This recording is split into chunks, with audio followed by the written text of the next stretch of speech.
And now we will begin the public portion of this hearing. I welcome back Secretary Hegseth, General Caine, and our acting controller, Mr. Jay Hurst.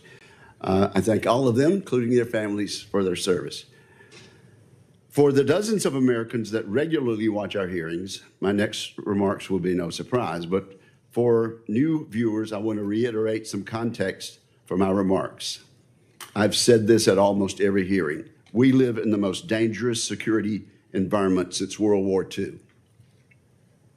Every uniformed officer who has come before this committee has agreed with that statement. First and foremost, we're locked in a competition with Xi Jinping and the Chinese Communist Party.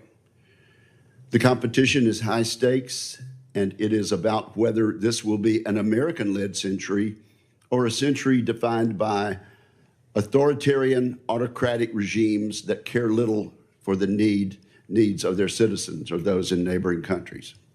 The Chinese Communist Party has accelerated its historic military buildup and its predatory economic practices against Americans and countries the world over. Xi Jinping leads not only China, but also an axis of aggressors. This growing alliance cannot be denied. It includes China, Russia, Iran, and North Korea. They're united around this goal: to oppose America's interests and the interests of other like-minded democratic countries across the globe. Vladimir Putin's war of choice in Ukraine has now entered its 5th year. In Putin's objectives, we hear echoes of the imperialistic ambitions of World War II's aggressors, including Adolf Hitler. Vladimir Putin has suffered 1.2 million casualties and failed miserably in his military objectives. Along the way, he has transformed Russia's economy into one fueled by war, raising the prospect of an even more aggressive Moscow for the foreseeable future. Most of Iran's leaders are now deceased, but they and those who survived them have consistently sought violence against America, Israel, our Gulf allies, and the Iranian people. We saw this during the October 7th massacre, during their continued support for Hezbollah and Hamas, and in their desire to engage in nuclear blackmail. Iran's ayatollahs have consistently represented a threat to American interest. Kim Jong-un has joined Mr. Putin's war of aggression.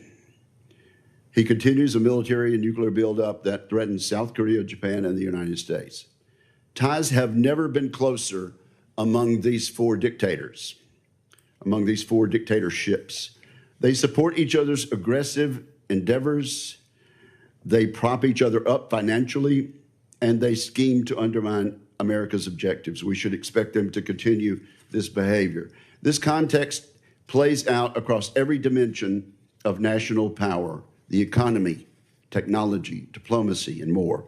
But today we're here to talk about the military dimension of this competition.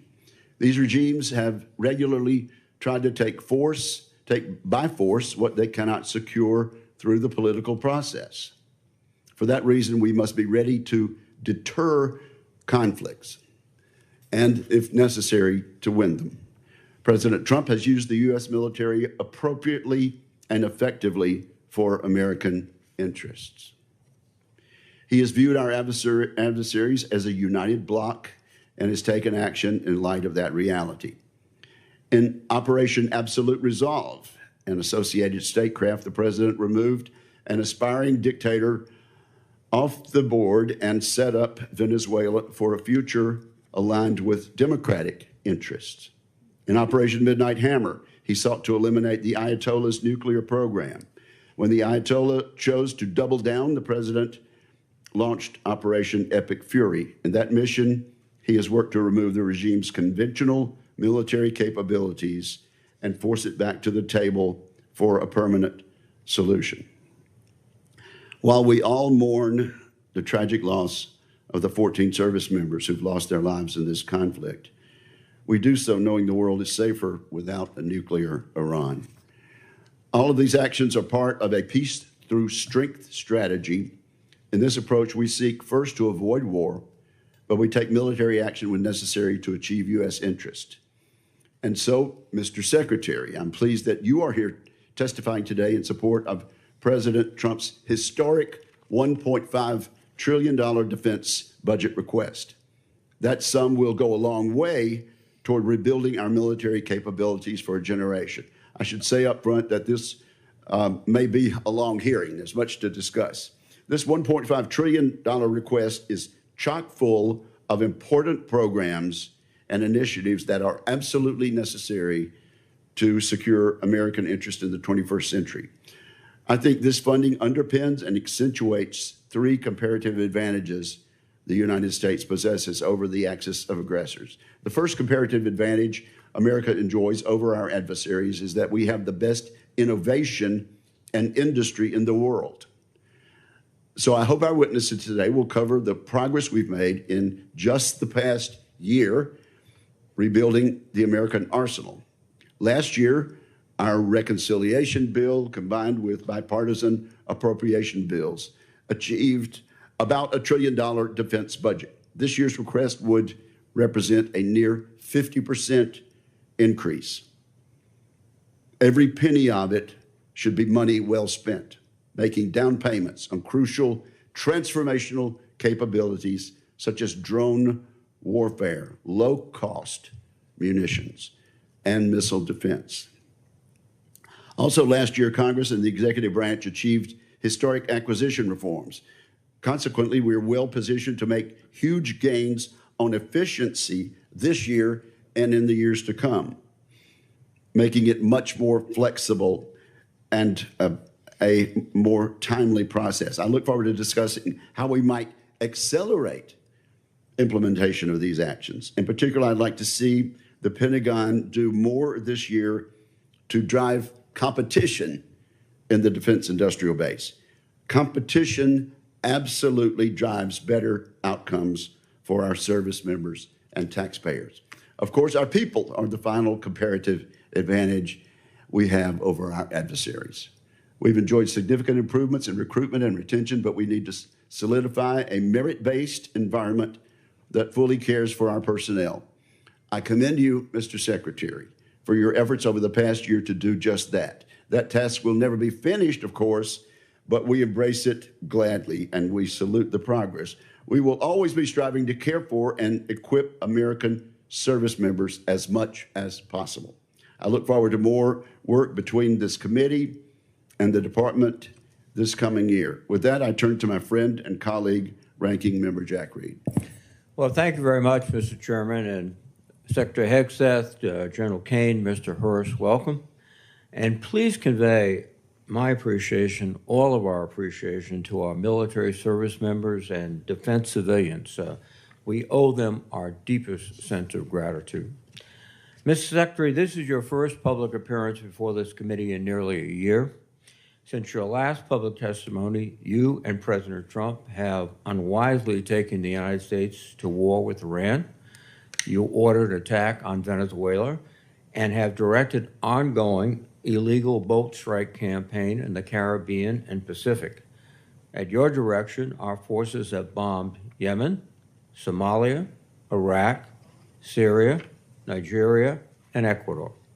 In the United States, you have deployed thousands of troops to cities like Washington, Los Angeles, Chicago, and Portland to police American citizens. And you have personally intervened to end the careers of dozens of military leaders without explanation. These actions will have significant and long-term consequences. Now you appear before us to ask for a $1.5 trillion budget, a 45% increase above last year. I must say I'm skeptical, and such a request demands intense scrutiny.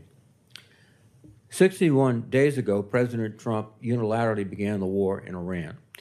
He had no coherent strategy.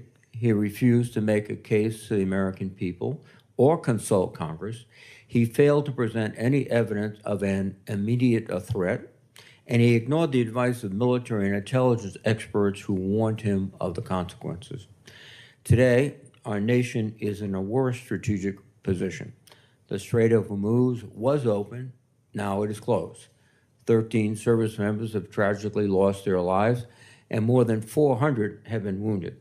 We have lost dozens of aircraft, sustained significant damage to our bases in the area, and expended an alarming amount of our missile inventory.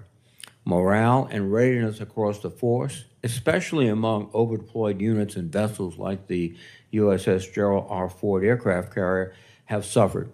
Gasoline and fertilizer prices throughout the world have surged. American families are bearing the cost of a war they wanted nothing to do with and have gained nothing from. And yet, Secretary Hegseth, you declared victory a month ago. On April 8th, you said, in your words, Operation Epic Fury was a historic and overwhelming victory. By any measure, Epic Fury decimated Iran's military and rendered its combat forces ineffective for years to come. Let me be clear. Tactically, the United States military performance against Iran has been remarkable, and I salute the service members who have executed this mission with skill and bravery. The problem with your statements, Mr. Secretary, is they are dangerously exaggerated. Iran's hardline regime remains in place. It still retains stockpiles of enriched uranium, and its nuclear program remains viable. Iran's military retains enough combat effectiveness to keep the conflict at an impasse. Its missiles and drones remain a far greater threat than you have acknowledged, and the regime has demonstrated it can effectively control the Strait of Hormuz when it chooses. Mr. Secretary, I am concerned that you have been telling the President what he wants to hear instead of what he needs to hear. Bold assurances of success are a disservice to both the Commander-in-Chief and the troops who risk their lives based on them. Our military has performed heroically, but military force without a sound strategy is a path to long-term defeat. I'd like to know what options you are considering now, given the course from this war and the stalemate President Trump has put us in. More broadly, Mr. Secretary, too often you have made dangerous statements that are counterproductive to the mission. You boasted about, quote, no stupid rules of engagement, just days after hundreds of Iranian schoolgirls were tragically killed in a missile strike. You have made troubling statements about showing no mercy and no quarter to the Iranians, orders that would constitute war crimes. As importantly, while our men and women are fighting and dying overseas, you have focused unduly on your own personal agenda.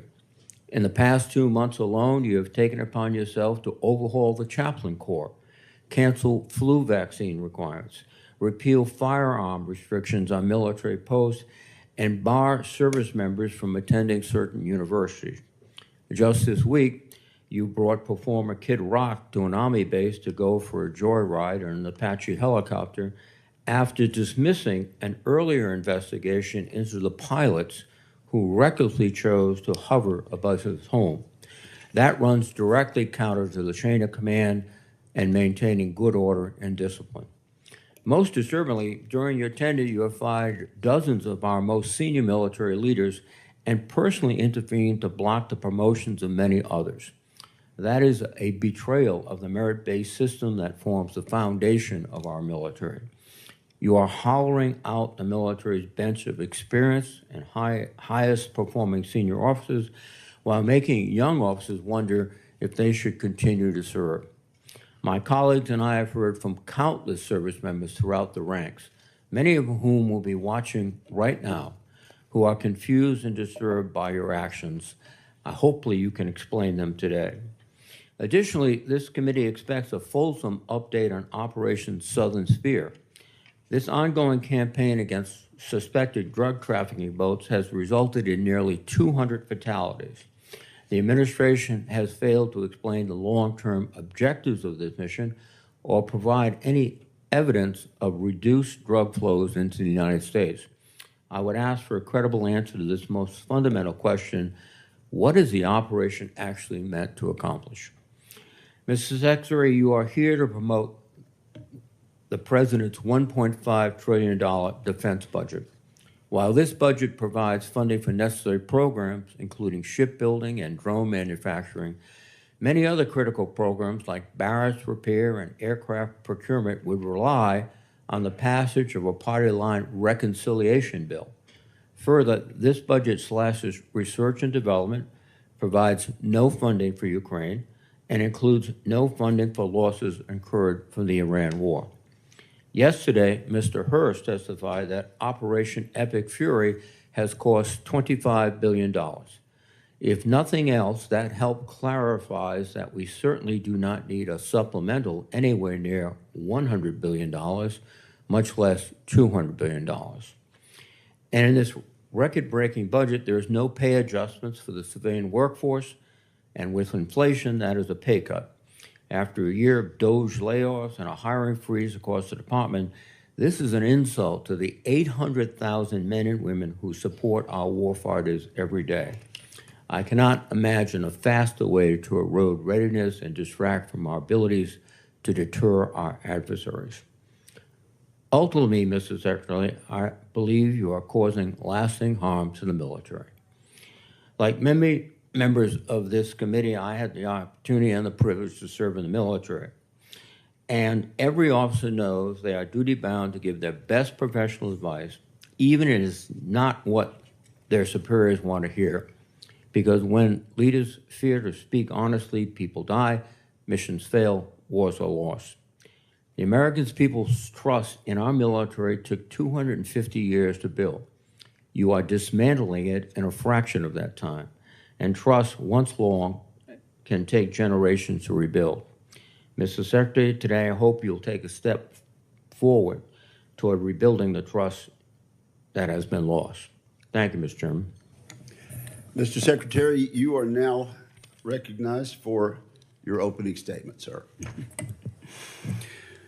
Well, Mr. Chairman, Ranking Member Reed, Senators, thank you for the opportunity to testify in support of President Trump's historic, as you said, Mr. Chairman, $1.5 trillion fiscal year 2027 budget for the Department of War. The President's budget request reflects the urgency of the moment, addressing both the deferment of long-standing problems as well as positioning our forces for the current and future fights. I'm honored to appear alongside General Dan Caine, Chairman of the Joint Chiefs of Staff, and Jay Hurst, our Chief Financial Officer and Comptroller. I'd like to start by thanking this committee and Congress for your partnership in securing the investment needed for a stronger, prouder, and more secure military. Your focus on acquisitions, your focus on efficiency are the reflection in our department as well and in this budget.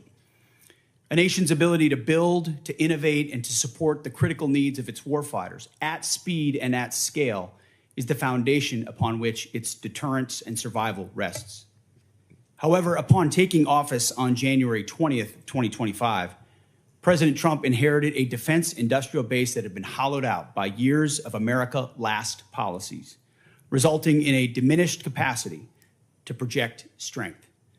Under the previous administration, we were offshoring, outsourcing, beset by cost overruns and degraded capabilities.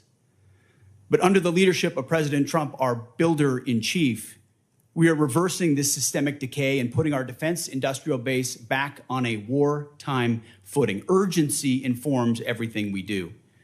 We're rebuilding a military that the American people can be proud of, one that instills nothing less than unrelenting fear in our adversaries and inspires historic morale and recruiting in its ranks. We fight to win in every scenario. The $1.5 trillion budget put forward by the president will build upon a previous $1 trillion FY26 top line and will continue to reverse the 4 years of underinvestment and mismanagement of the Biden administration. The $1.5 trillion budget will ensure that the United States continues to maintain the world's most powerful and capable military as we grapple with a complex threat environment across multiple theaters. Not to mention, the budget also includes a historic troop pay increase, 7% for junior enlisted, and the budget eliminates all poor or failing barracks. Quality of life for our troops is front and center in this budget. By supercharging our defense industrial capacity and transforming how the department does business, we are restoring American commercial dominance at a pace unseen in generations, transforming the defense industrial base from the broken, slow-moving systems of the past. We have flipped the Pentagon acquisition process from a bureaucratic model to a business model, decisively moving from an acquisitions environment paralyzed by bureaucratic red tape into an outcomes-driven organization focused on delivering the most for taxpayer dollars. Over the past year, through historic multi-year procurement agreements that this committee supported, we've cut smart business deals that have sent unambiguous demand signals to industry to build more and build faster. The result has been a surge, a revitalization of our great American factories and a massive reinvestment in the skilled American workers who serve as the industrial muscle behind our warriors. You're a war criminal. You should be arrested. What you're doing is despicable. The American people do not want to go to this war. We don't want to fight a war for any people. It's about the Further interruptions of our hearing will be treated in like manner. We appreciate the First Amendment rights of Americans to express themselves, but disruption of this hearing will not be tolerated. So, Mr. Secretary, you may continue. I'll briefly provide some concrete high-level metrics of what we've accomplished over just the past few months. These are announced new facilities and investments to support American warfighters. The department has helped stimulate more than 250 private investment deals in 39 states, 180 cities, in 150 companies worth more than $50 billion. It's resulted in 280 new or expanded facilities, more than 18 million new square feet of American manufacturing, and more than 70,000 new jobs. These $50 billion in investments in new plants, new assembly lines, and new factories are private investments, not taxpayer dollars. By completely transforming our department's business model, American companies are investing in America with their own dollars, a historic demonstration of American manufacturing and defense revitalization, all with their money, not Uncle Sam's. This has never been done before and is long overdue, from a bureaucratic model to a business model. These investments equal great things for America, for American families, and American workers, to ensure that our warfighters have everything they need, all American made. Together with the help of the policy updates and appropriations passed by Congress, President Trump's War Department has begun to turn the lights back on in our manufacturing towns across this country, forging a lethal arsenal of freedom. Every policy we pursue, every budgetary item we request serves to ensure that this department remains laser focused on increasing lethality and survivability from the front lines to the factory floor. This is a historic budget, as you said, Mr. Chairman. This is a fiscally responsible budget, and this is a warfighting budget. Speaking of warfighting, the topic of Iran, I'm sure, will come up often today, which I welcome. I look forward to sharing the incredible success of our military effort achieved in a matter of weeks. President Trump has the courage, has had, unlike other presidents, to ensure that Iran never gets a nuclear weapon and that their nuclear blackmail never succeeds. We have the best negotiator in the world driving a great deal. Unfortunately, as I said yesterday, and I'll say it again today, the biggest adversary we face at this point are the reckless naysayers and defeatist words of congressional Democrats and some Republicans. Defeatists from the cheap seats who 2 months in seek to undermine the incredible efforts that have been undertaken and the historic nature of taking on a 47-year threat with the courage no other president has had, to great success and great opportunity for preventing Iran from having a nuclear weapon. Despite this, under President Trump, we are restoring the unbreakable might of American manufacturing. We're providing for our warfighters, and we are putting the people and interests of this country first. May Almighty God continue to watch over our troops wherever they are, and may we honor the legacy of those brave Americans that we have lost. This is our sacred mission, and this is what we will continue to execute on. Thank you, Mr. Chairman. Thank you for that statement, Mr. Secretary. General Caine, you're recognized. Thank you, Chairman Wicker, Ranking Member Reed, members of the committee, and your staff, who we never get to say thanks to. Thanks for having me today. I'm honored to be here alongside the Honorable Pete Hegseth and the Honorable Jay Hurst to testify on the President's fiscal 2027 budget. I'm grateful for the opportunity to testify today, and I'm thankful for your continued partnership and support of our warfighters defending the homeland and our interests around the world. It's a privilege to speak with you today about the foundation of America's strength, the 2.8 million members of our joint force. And I am continually inspired by the soldiers, sailors, airmen, Marines, Guardians, Coast Guardsmen, and civilians standing the watch for the nation, supported always by their families. They could have chosen a much easier path, any other path, but they volunteered for a life of purpose and passion and service. And every single day they rise to meet the nation's challenges, from combat operations to critical support roles, with the courage, tenacity, and grit that keeps our nation strong and secure. I would also like to express my deep gratitude for the 39 members of the Joint Force who've passed in operations, combat, and training during my time as the chairman, and specifically highlight the 14 who've passed in Operation Epic Fury. The Secretary and I are deeply grateful for each of them and their families, and their names will never be forgotten. As the chairman, my duty is to ensure our civilian leadership has a comprehensive range of military options and the associated risks required to make the nation's hardest and most complex decisions. I owe the President, the Secretary, and the Congress the truth at every turn. And my blueprint for this role has always been that of General George C. Marshall. His firm commitment to civilian control and a nonpartisan military remains my constant standard. And I strive to emulate his candor, delivering the facts leaders need to hear, not always what they want to hear.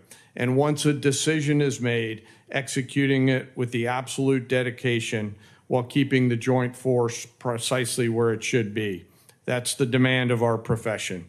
As I sit before you today representing our incredible joint force, I want to emphasize my commitment to this committee and to the Congress. I will always follow General Marshall's steadfast example by providing clear and candid nonpartisan military advice, working together to ensure the military remains squarely focused on one thing, being prepared to deter and, if called upon, fight and win our nation's war. And that is our mission. America's joint force is operational at its core, purpose-built for the realities in a complex world. We're organized, trained, and equipped to execute the most demanding missions across the globe with unrivaled precision. And over the past year, our warfighters have consistently demonstrated exactly what it means to be the most capable and most professional force on earth. Our shared goal is to ensure the joint force sustains the strategic initiative and advantage and ability to project power to respond to the global challenges on our nation's terms. During Operation Rough Rider, Midnight Hammer, Southern Spear, Absolute Resolve, and Epic Fury, the joint force executed globally integrated missions alongside our interagency and international partners. And once our leaders made a decision, our forces demonstrated the unmatched ability to seamlessly synchronize actions and activities from the seabed to cislunar space. We're able to accomplish these complex things that we are asked to do because we draw from a deep reservoir of training, professionalism, and commitment. Our operational tempo is high, but we're designed to sustain it, rebuilding readiness every day, training professionals every day, and sharpening our edge every day. And I am incredibly proud of this joint force team and the leaders at every echelon who command it. As the chairman said, we are living in a complex environment. Today, I look forward to discussing how we can sustain America's military advantage. And I know this committee recognizes the challenges and the urgency in the environment that we face. We're operating in delicate and dangerous times where risk is scaling, and the complexity of the modern battlefield demands America's constant adaptation, innovation, and partnership with Congress.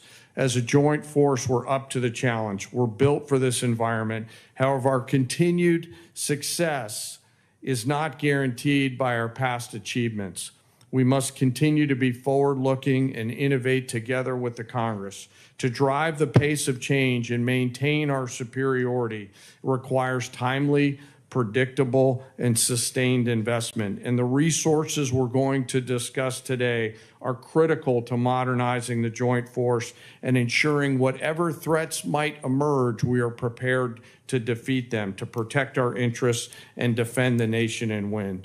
This president's budget for 2027 supports the Secretary and the Department's goal of reinvigorating, recharging the defense industrial base and the national industrial base, enhancing our readiness and securing our military advantage to ensure that our warfighters are properly armed, globally integrated, and ready while always taking care of our people. And that is what truly sets America's joint force apart from each other, especially the 1.8 million members, enlisted members of our joint force. It is them, the character, the competence of that force that transforms our capabilities into a decisive advantage. And our enlisted force is represented today by the senior enlisted advisor to the chairman, United States Navy Fleet Master Chief Dave Isom, sitting behind me, a teammate who I greatly appreciate and many of you on this committee know from his time in the Indo-Pacific. While we face dynamic and dangerous times, I have absolute trust and confidence in the extraordinary men and women within our joint force who every day execute the missions we ask them to quietly and with precision. And coupled with the American spirit to outthink, outcompete, and relentlessly innovate, we will maintain our decisive edge, but doing so requires your continued partnership. We stand ready today to answer the nation's call. I humbly ask that as we're here today in this hearing, we remember those deployed service members who are out there right now doing our nation's work. And may we always remember our fallen and never forget them or their families who continue to show us what courage looks like. Thank you for your enduring support, and I look forward to your questions. Thank you very much, General. We appreciate your service. Let's jump right in. Secretary Hegseth, let's talk about the money from Reconciliation 1.0 last year. There have been some complaints about the speed, but not everything we hear is actually accurate. How much of the $154 billion from Reconciliation has the Pentagon put on contract? My understanding, Mr. Chairman, first I'd like to say what an important vehicle Reconciliation was for us and how it gave us a chance coming out of FY25 to advance the president's priorities, whether it's drone dominance, Golden Dome for America, shipbuilding, the defense industrial base. It was a critical vehicle for us. The number you're looking for is about what I'm looking at, about $26 billion right now. But we've got the floodgates about to open and apply to those priorities. Okay, so unfortunately, you're starting a bit late through no fault of your own because the money was not sent timely by the Office of Management and Budget to the department until last month. That's over and done with, but it should be mentioned. Mr. Secretary, where are we on the obligation rates as far as a normal appropriation bill? Are we a little behind, a little ahead, or what? I would say probably a little bit behind as it pertains to Reconciliation, but part of that is, as you know, this is a new funding vehicle for the department. And twofold. One, you got to make sure you do it right and do it in a fiscally responsible way in conjunction with the Congress to ensure that we meet congressional intent. But also that we've been using it to energize our ability to exercise new pathways, to get at problems in different and more dynamic ways that don't get stovepiped or stuck in the bureaucracy. So yes, there's been some delays, but ultimately I think it's all goodness on the other side, given the new nature of this funding vehicle. Right. Yes. Well, and things have been done differently, and we appreciate that. But Mr. Secretary, will you commit to us that you'll keep the committee informed frequently of your efforts to get all this money out the door so our industrial base can start building as you have described in this new flexibility that we provided them? Absolutely. And you mentioned a few things in reconciliation that you think have been game changers. I don't think we've talked enough about some of the game changers. For years, we failed to take action on rebuilding America's drone industrial base and critical mineral supply chains. After last reconciliation bill and the National Defense Authorization Act, we're in a very different position on drones and critical mineral supply chains, are we not? Very much so. Mineral supply chains, drones, we went from JIATA 401 to an autonomous warfare group. We're looking at the concept of a sub-unified command, and you're looking at $54 billion in the FY27 budget dedicated to drone dominance, UAS, counter-UAS, ensuring we can scale not just exquisite drones, but also the attritable ones that are proliferating on the battlefield today. We need to be ahead. Are there any other initiatives from last year's bill that you want to point out?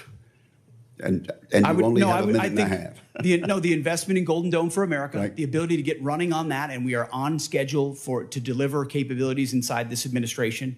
Minerals and shoring up supply chains on minerals. The Office of Strategic Capital, which its ability to loan gives 10x to new entrants into the department, the opportunity to fund things that wouldn't normally meet the threshold for the department, but give them the running room to invest in those capabilities, and we've already seen fruit from that as well. And briefly, General Caine, there's no question that Vladimir Putin's Russia is taking serious action to undermine our efforts for success in Iran. Is there any question about that? Senator, I think there's actions and activities that are mindful of the hearing room we're in, but there's definitely some action there. Thank you very much. Senator Reid, you're recognized. Thank you very much, Mr. Chairman. Mr. Secretary, you recently fired the Army Chief of Staff, General Randy George, who's one of the most distinguished and decorated officers of his generation. General George's nomination came before us. We reviewed it thoroughly, and we concurred. Why did you fire General George? Well, as I did then, and I'll say now, we thank General George for his service. And out of respect to him and other officers, we never talk about the nature of why certain officers are asked to step down. But we all serve at the pleasure of the president. And ultimately, my view in coming into this department, as I stated in my confirmation hearing, was to change the culture of the department. And it's ultimately challenging to change the department, the culture of a department with the same people who are a part of or in that department. So I have made many changes with general officers. We will continue to make changes as necessary with general officers, and they will be in keeping with the trajectory of where we would like to take the department. But it doesn't take away from the service of those. And I think you will note that every officer that's been asked to leave has been treated with respect. Interesting. Of the 24 officers that you have fired for reasons unrelated to performance, since you have not indicated any cause, 60% are black or females. Now, did the president direct you to single out female and black officers to be dismissed? Senator, of course not. And as we've emphasized at this department from the beginning, the only metric is merit. Members on this committee and the previous leadership of this department were focused on social engineering, race and gender in ways that we think were unhealthy for the department, focusing on those things, making decisions based on those things. Okay. In President Trump's War Department, we make decisions based on only one thing, merit. And that's how we've made decisions going forward. That's how we've made them, and that's how we'll make them going forward. Let me go back to General George. What did he fail in terms of his lack of merit to continue serving? As I've said, I don't talk about the nature of dismissal out of respect for these officers. But ultimately, we want to take the department in a particular direction, certain services in a particular direction, and we want leadership that's running as fast in that direction as possible. And in some cases, we make changes accordingly, but do so out of respect to those officers. Well, I think that direction from your behavior is an intense interest in Christianity, in nationalism, and in not recognizing the talents of women and non-white gentlemen, and that's the wrong direction. I don't know what you're insinuating, Senator, but I am not ashamed of my faith in Jesus Christ. Well, you shouldn't be ashamed. And if you want to shame me for it, go ahead. I'm not shaming you, but are you critical of other faiths? I am a believer. I'm quite open in that, and our department allows for a multitude of faiths. So I don't know what you're suggesting. I've heard the likes of things that people like you suggest to try to smear my character, and I won't give into it. No. I'm sorry, Mr. Secretary, but broadcasting before the national religious broadcasters stressing the need for more Christianity in the military forces doesn't seem like a neutral position in which you tolerate and accept all religions. Let me move on. The strategic aspects of this operation in Iran. The president declared that we're going to destroy their missiles and raise their missile industry to the ground. And after more than 13,000 strikes, unclassified assessments conclude that Iran retains more than 40% of its drone arsenal and 60% of its ballistic missile launches compared with pre-war levels. That's one of his objectives. The second objective was regime change. To the great proud people of Iran, I say tonight that the hour of your freedom is at hand, and we will take over your government. Well, when we finish, we'll take over government. That has not succeeded. And then one of his other things is the onset of the war, the president said, we will ensure that Iran does not obtain a nuclear weapon. Military operations in Iran have not achieved that goal yet. And it also seems to indicate that his pronouncements about Operation Midnight Hammer obliterating the nuclear policy and structure of the Iranians was false. So you have not achieved any of the objectives yet that as the president mentioned. Well, in this setting, I won't talk about the nature of metrics, which are classified, as you know, Senator, but I can say that looking at the objectives we set out to achieve from the beginning, some of which you laid out, our military objectives have been stunningly effective. Take, for example, their defense industrial base. They're completely incapable at scale at any level of reconstituting the capabilities you referred to, which is a devastating result for any country, especially one whose ambitions are as wide as Iran's. So we've put the president in a very strong position to ensure Iran never gets a nuclear weapon. That's the takeaway that's been underneath every single aspect of this. For 47 years, Iran's trying to blackmail its way to a nuclear weapon. They were closer than ever before because of bad deals under previous administration. President Trump was willing to do something about it and not allow their conventional missile shield. That's the North Korea strategy. That's, to be clear, what Iran was pursuing. Hiding their nuclear ambitions, revealing them over time, and then building a conventional shield of missiles so powerful that no country would challenge them for fear of what would happen if they unleashed that arsenal. Weakened after the 12-day war in Midnight Hammer, which did obliterate their sites, President Trump saw an opportunity because their ambitions continued to ensure that umbrella of nuclear blackmail did not allow them to get to a nuclear weapon. And the world is safer because of his bold and historic choice. Mr. Secretary, I think that's rhetorical but not factual. Thank you. Thank you, Senator Reid. Mr. Secretary, Mr. Hurst, General Caine, welcome. Over the last several months, I've worked closely with some of the new direct reporting program managers, and I've been encouraged by how they're approaching the department's most complex acquisition systems. General White's pulled forward the next milestone for the Sentinel program by at least 6 months. General Gutlein has completed the initial blueprint for the Golden Dome architecture and is beginning to build it out. For years, this committee has known that we must improve our ability to defend our homeland against a wider variety of threats.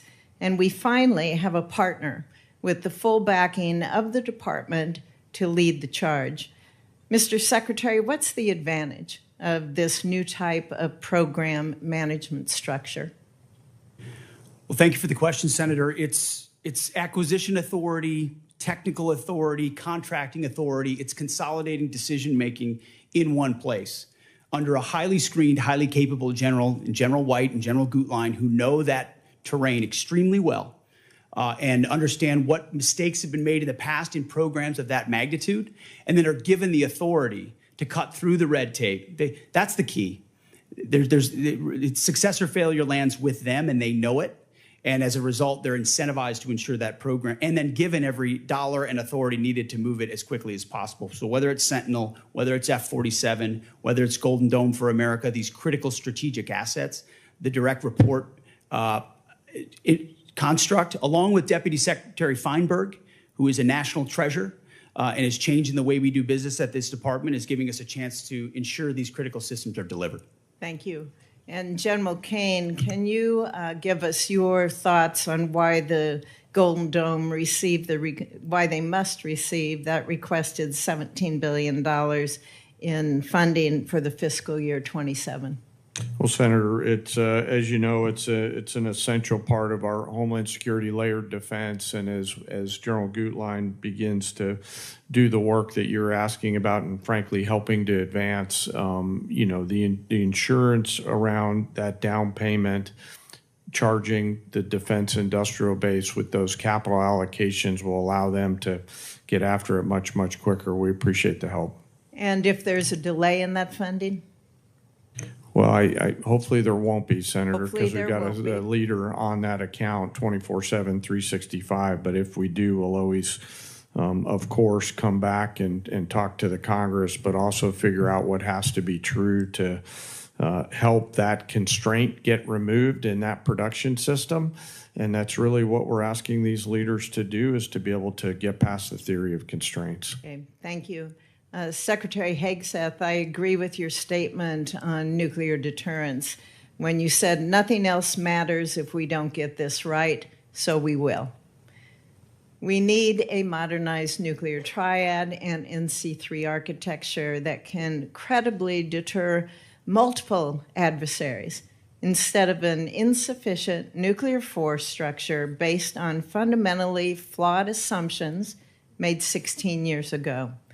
Our presidents must also have a more diverse set of options so that they can effectively manage more complex nuclear escalation dynamics. So, Mr. Secretary, how does this budget request achieve those objectives?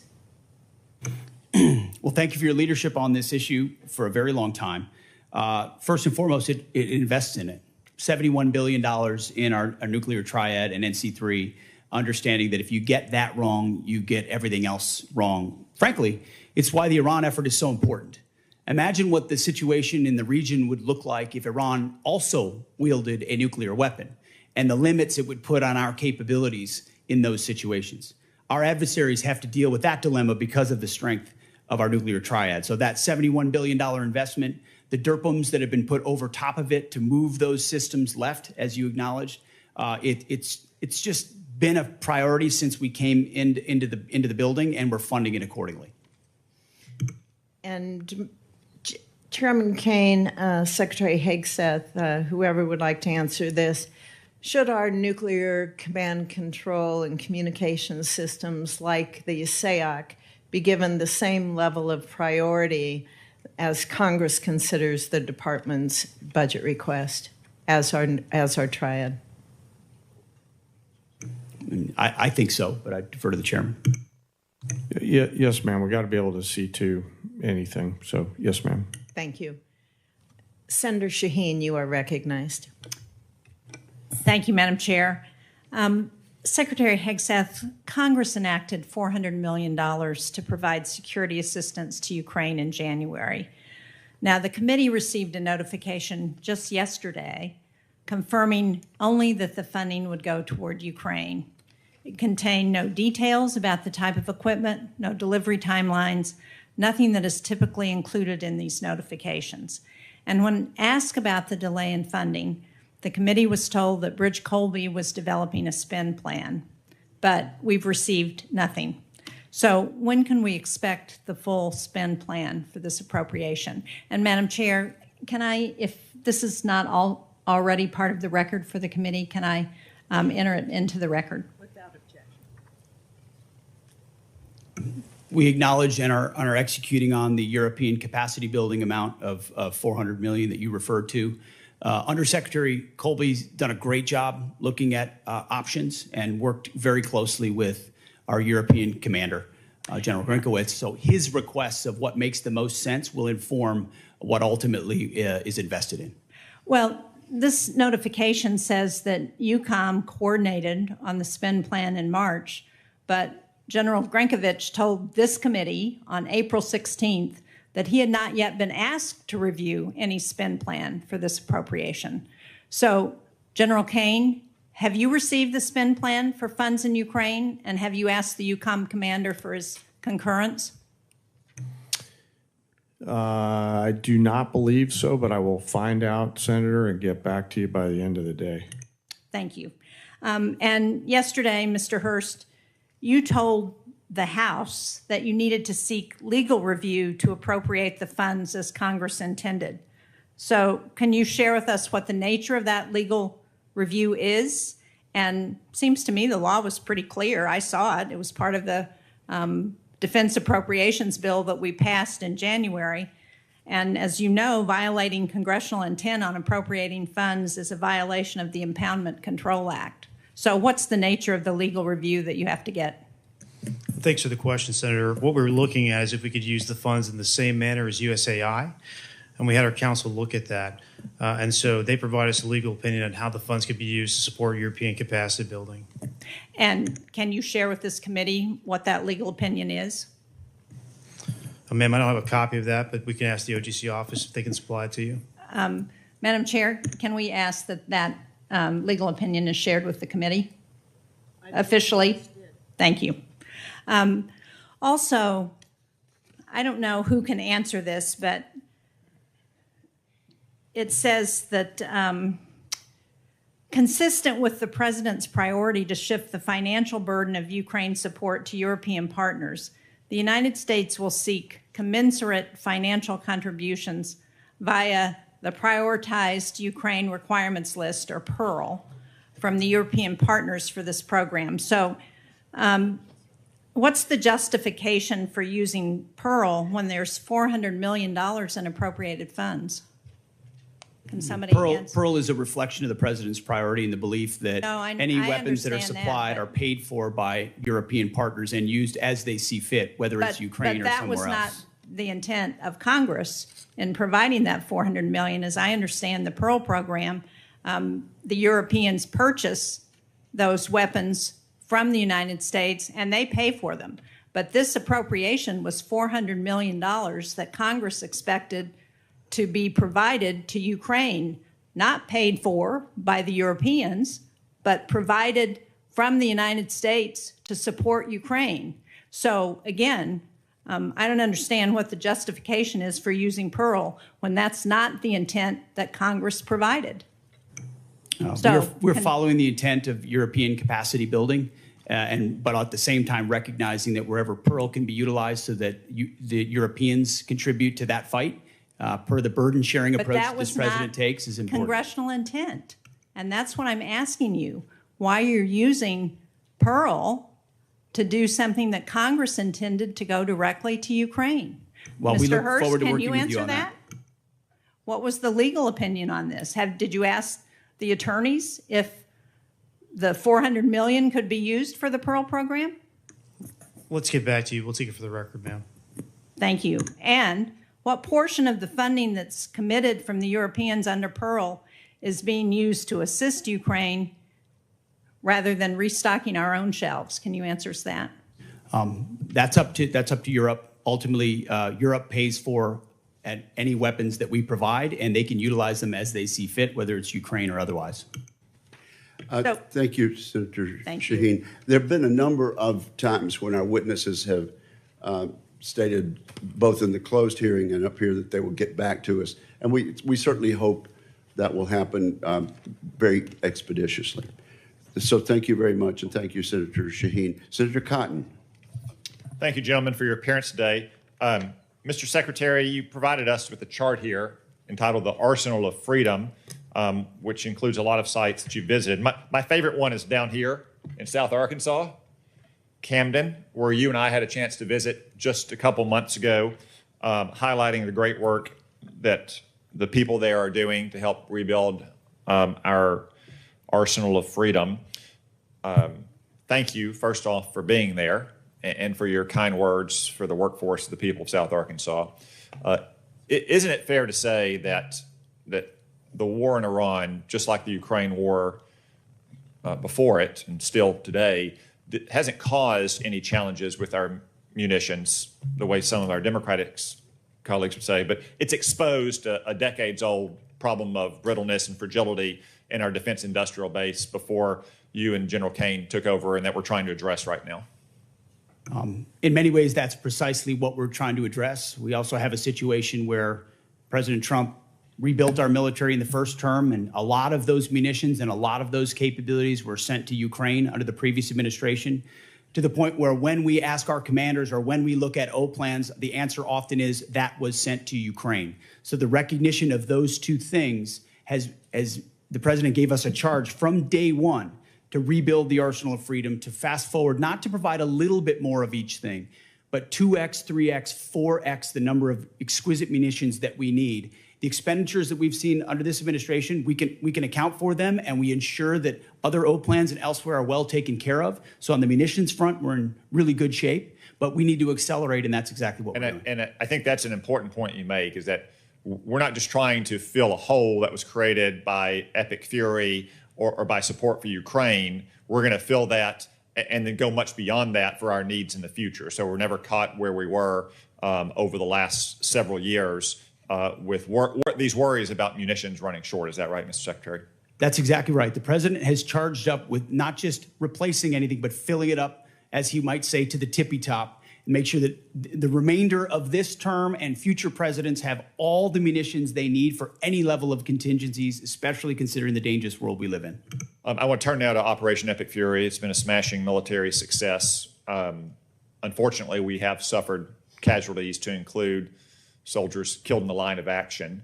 Obviously, our military takes the greatest steps possible to protect our troops, whether they are in action or whether they are on bases in the region. No war, though, is antiseptic. Mr. Secretary, could you explain some of the steps we've taken to try to minimize, to the greatest extent we can, the number of casualties we've taken in the Middle East? First of all, every day we live to ensure that we follow through on the legacy of those who gave everything. So that's front and center for us. But I can also say, and the chairman may want to weigh in, from the beginning of looking at the possibility of this contingency, setting the defense and ensuring that Admiral Cooper and everyone throughout CENTCOM had every possible measure they could to ensure that our troops are protected and force protection was maximized was the top priority. Moving assets to the region, we integrated our air defenses with local Gulf countries to ensure our shot doctrine was maximized, whether it's ballistic missiles or on drones, flowing in the most recent capabilities to ensure we can intercept drones, moving troops off the X. I think what people mostly don't know is that a massive effort was undertaken before this conflict to move as many humans off of targets to other places and maintain operational security about where they might be to minimize the space with which Iran could hit. We always knew something getting through was a tragic possibility. But I can assure you, from our perspective, that was priority number one, as it was Admiral Cooper's, to ensure that fortification and missile defenses were right there when we went on offense if we had to. General Caine, do you have anything to add? Well, in addition to just, again, mourning our fallen from the 103rd. What I'll add to the Secretary's comments is after every tragic loss, commanders at every echelon within our joint force are going to go back and look at what was our plan and what lessons we can learn from this so that we protect and defend our soldiers, sailors, and other members of the joint force the next time. Thank you. And I know you do, and I just wanted to give you the opportunity to speak to what you've done to try to prevent casualties and minimize them. Obviously, again, no war is antiseptic. One final question. I understand you've been accused of lying to the president. Mr. Hegseth, have you lied to the president at all about what's happening in Iran or Epic Fury? No, only tell the truth to the president. General Caine, have you lied to the president about what's happening in Iran or Operation Epic Fury? Never. I suspected that would be your answer, but since you were accused of it and deep staters are leaking to the media about it as well, I just wanted to give you a chance to answer on the record that, of course, you've always given the president a completely accurate picture of what's happening. Thank you, gentlemen. Thank you very much, Senator Cotton. Senator Gillibrand and then Senator Rounds. Thank you, gentlemen, for appearing before this committee, and thank you for the closed session prior to this. I don't know if you fully appreciate how much the American people do not support this war. It is an unauthorized war. Normally, when you come to Congress, it's a way for the American people to be part of that discussion. The American people, particularly in my state of New York, are upset for a lot of reasons. First of all, this war is costing so much money. Over $25 billion already, estimates $1 billion a day, and they're feeling it every single day at the gas pump with higher prices for both fuel, for diesel, for gasoline for their cars. They're also feeling it with higher grocery costs, and they're exhausted. They are truly exhausted. On top of that, they have so many grave concerns about how this war is being prosecuted. They read in the paper that 22 schools have been hit. They read in the paper about a girls' school, hundreds getting killed. We have a debate going on in this country about AI, a serious debate about AI. And I haven't heard yet from you that you will not allow AI to make final targeting determinations, even when nuclear weapons are being used. That's a huge issue that we need to discuss. So I want to start from the top, Secretary Hegseth. Why do you continue to prosecute a war that the American people aren't behind? First of all, I appreciate the opportunity for that closed session where we had a, unsurprisingly, very different discussion than we have here with the cameras on. We support this. Because my job is to represent New Yorkers, and I can tell you, when I talk to them all across my state, they are furious, and they expect me to explain to them why they are furious. And Senator, when I talk to Americans, and especially when I talk to the troops, they are grateful for a president who has the courage to take on this threat after 47 years of what Iran has done, targeting and killing Americans, and what it would mean to the world if Iran's nuclear ambitions were actually achieved. So the question I would ask to you and to others is, what is the cost of a nuclear-armed Iran? What is the cost to the American people if the world's most dangerous regime has a nuclear weapon? But the truth is, they don't want war coming to this shore. And when you do a decapitation operation, the likelihood is going to be exchanged in the United States. There's no evidence that we are safer because of this war. We did not have any evidence that Iran intended to imminently attack this country in any way, shape, or form. So I disagree with your assessment that we are under threat. Do you not believe them when they say death to America? Listen, our adversaries use rhetoric all the time. What I'm concerned about is we are not safer, and I would just like to know why you have not sought the support of the American people, and 3 out of 5 Americans are against this war today. I believe we do have the support of the American people, and we have briefed regularly what this mission looks like and why it's critically important that we undertake it. And I would remind you and this group that we're 2 months in to an effort. And many congressional Democrats, as I pointed out, want to declare defeat 2 months in. Iraq took how many years? Afghanistan took how many years? And they were nebulous missions that people went along with. This is different. This is a defined mission set that we have had great success in pursuing against a determined enemy who seeks nuclear weapons. And I'm proud of the opportunity to remind the American people, because they believe in it as well, that they can't have it. you don't care But whether the American people people support this war. the American people are quite smart. They understand and see through spin. They know that a regime that says death to America, that seeks nuclear weapons and the at ability what to deliver. cost? Did they lie about the range of their missiles? How much Because I more- saw a 4,000 How much kilometer more will you missile ask the get American shot people at. to pay for this war? Diego right Garcia. now, do you want it $1 billion a day? Do you want it $2 billion a day? You're asking for $200 billion more to fund this war and to make sure We have didn't what ask we- for $200 billion. I don't know where you got that number from, Senator. I think you got it from the news, which you should be careful what you read in the news. Okay, Mr. Hegseth, here, Secretary Hegseth, here's a few more. Let's talk about how you're prosecuting the war. What is your response to targeting that has resulted in the destruction of schools, hospitals, civilian places? Why did you cut by 90% the division that's supposed to help you not target civilians? And do you know the impact of a strategic failure at a war when you have so many civilian casualties? You may have tactically completed a mission well, but strategically is not meeting your goals because of the harms to civilians. What is the cost of Let's that? leave time for an answer. No military, no country works harder at every echelon to ensure they protect civilian lives than the United States military. And that is a ironclad commitment that we make, no matter what systems Then we why use. did you cut the department by 90%? Thank you, Senator Gillibrand. There'll be other rounds of questions. Senator Rounds, you are now recognized. Thank you, Mr. Chairman. First of all, thank you to all of you for your service to our country. Let me just allow you to finish the answer a little bit with regard to the senator from New York. Does the United States military ever target a civilian center?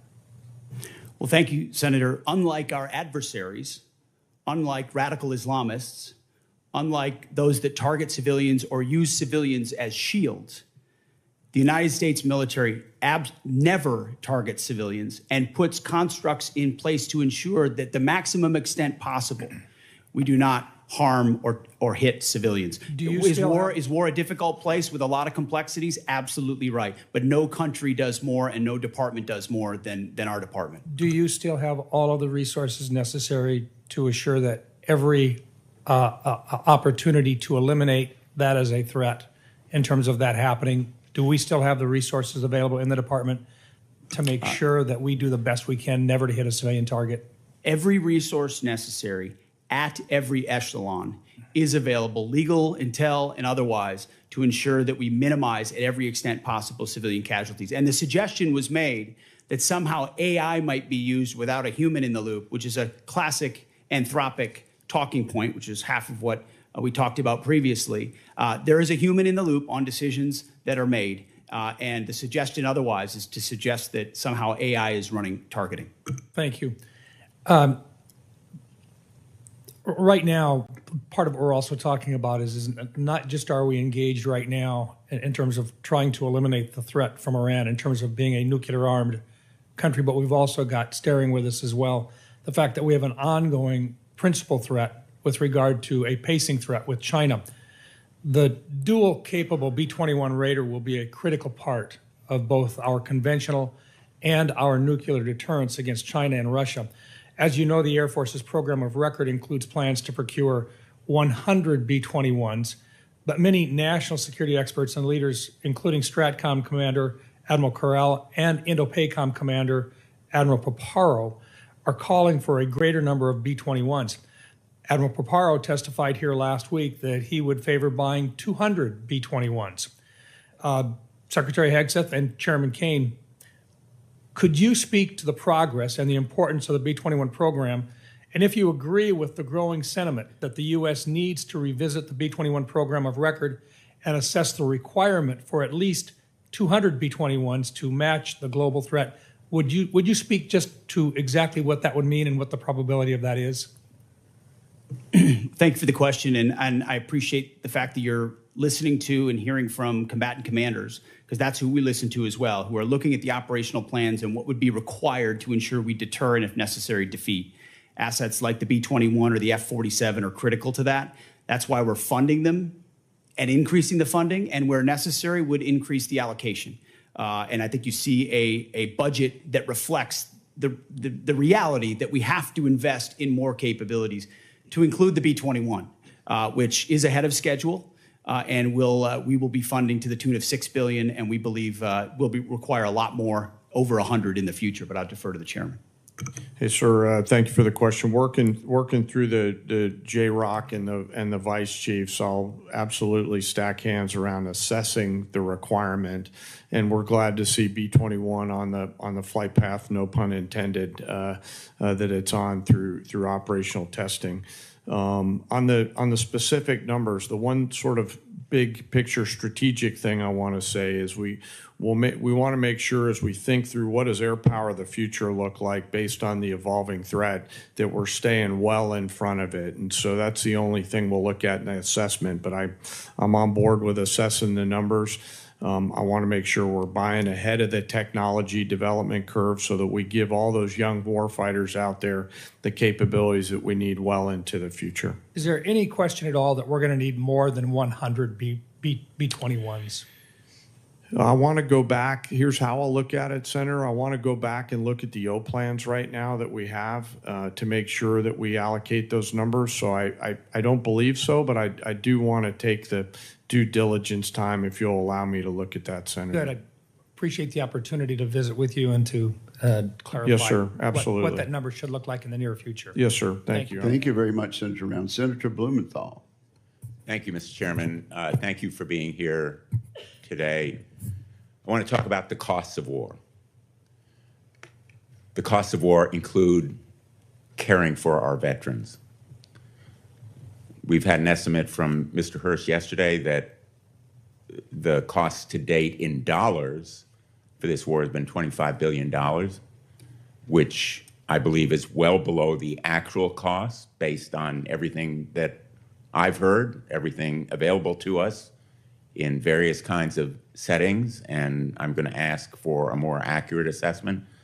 But we also know that about 400 service members have been wounded as a result of this war.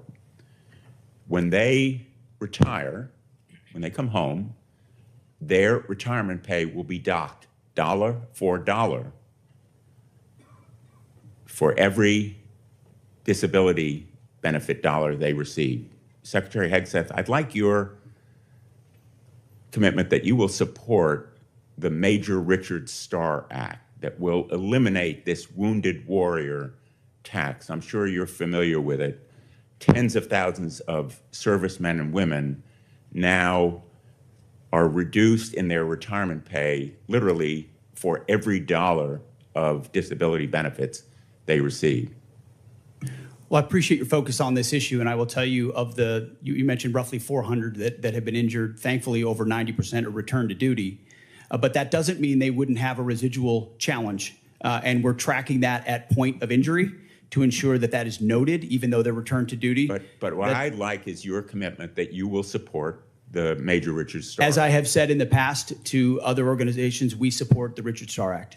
Thank you. On the issue of cost, Mr. Hurst, does that $25 billion estimate include all of the costs in terms of damage to our bases, the need to replace planes and munitions, and the costs of injuries to our servicemen and women? Senator, so for the Milcon facilities replacement cost, that's probably the hardest thing to estimate right now because we don't know what our future posture is going to be or the future construction of those bases. Well, you owe it to us. You're here to ask for appropriations. Of course. And I would like a more accurate estimate of what has been done that will require replacement and renovation, as well as the other costs. And I think $25 billion is probably less than half, maybe less than a quarter of the total cost of war, which is the reason why the supplemental request is much higher. So I think you owe it to the American people to give us the straight talk about what the costs have been. Mr. Secretary, I know you have characterized this war as an astonishing military success, to use your words yesterday. But the American people aren't buying it. And I know you feel the American people are seeing through the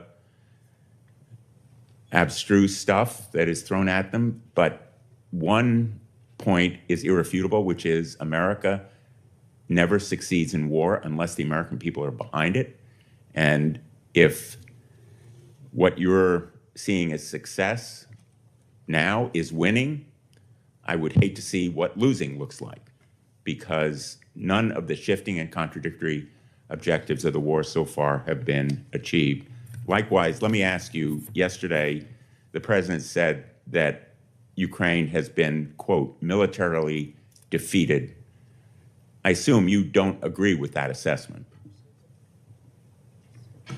The negative nature in which you characterize the incredible and historic effort in Iran is part of the reason, Senator, why the American people view it the way they do. It's why I looked out at our press corps at the Pentagon and called them the Pharisees in the press.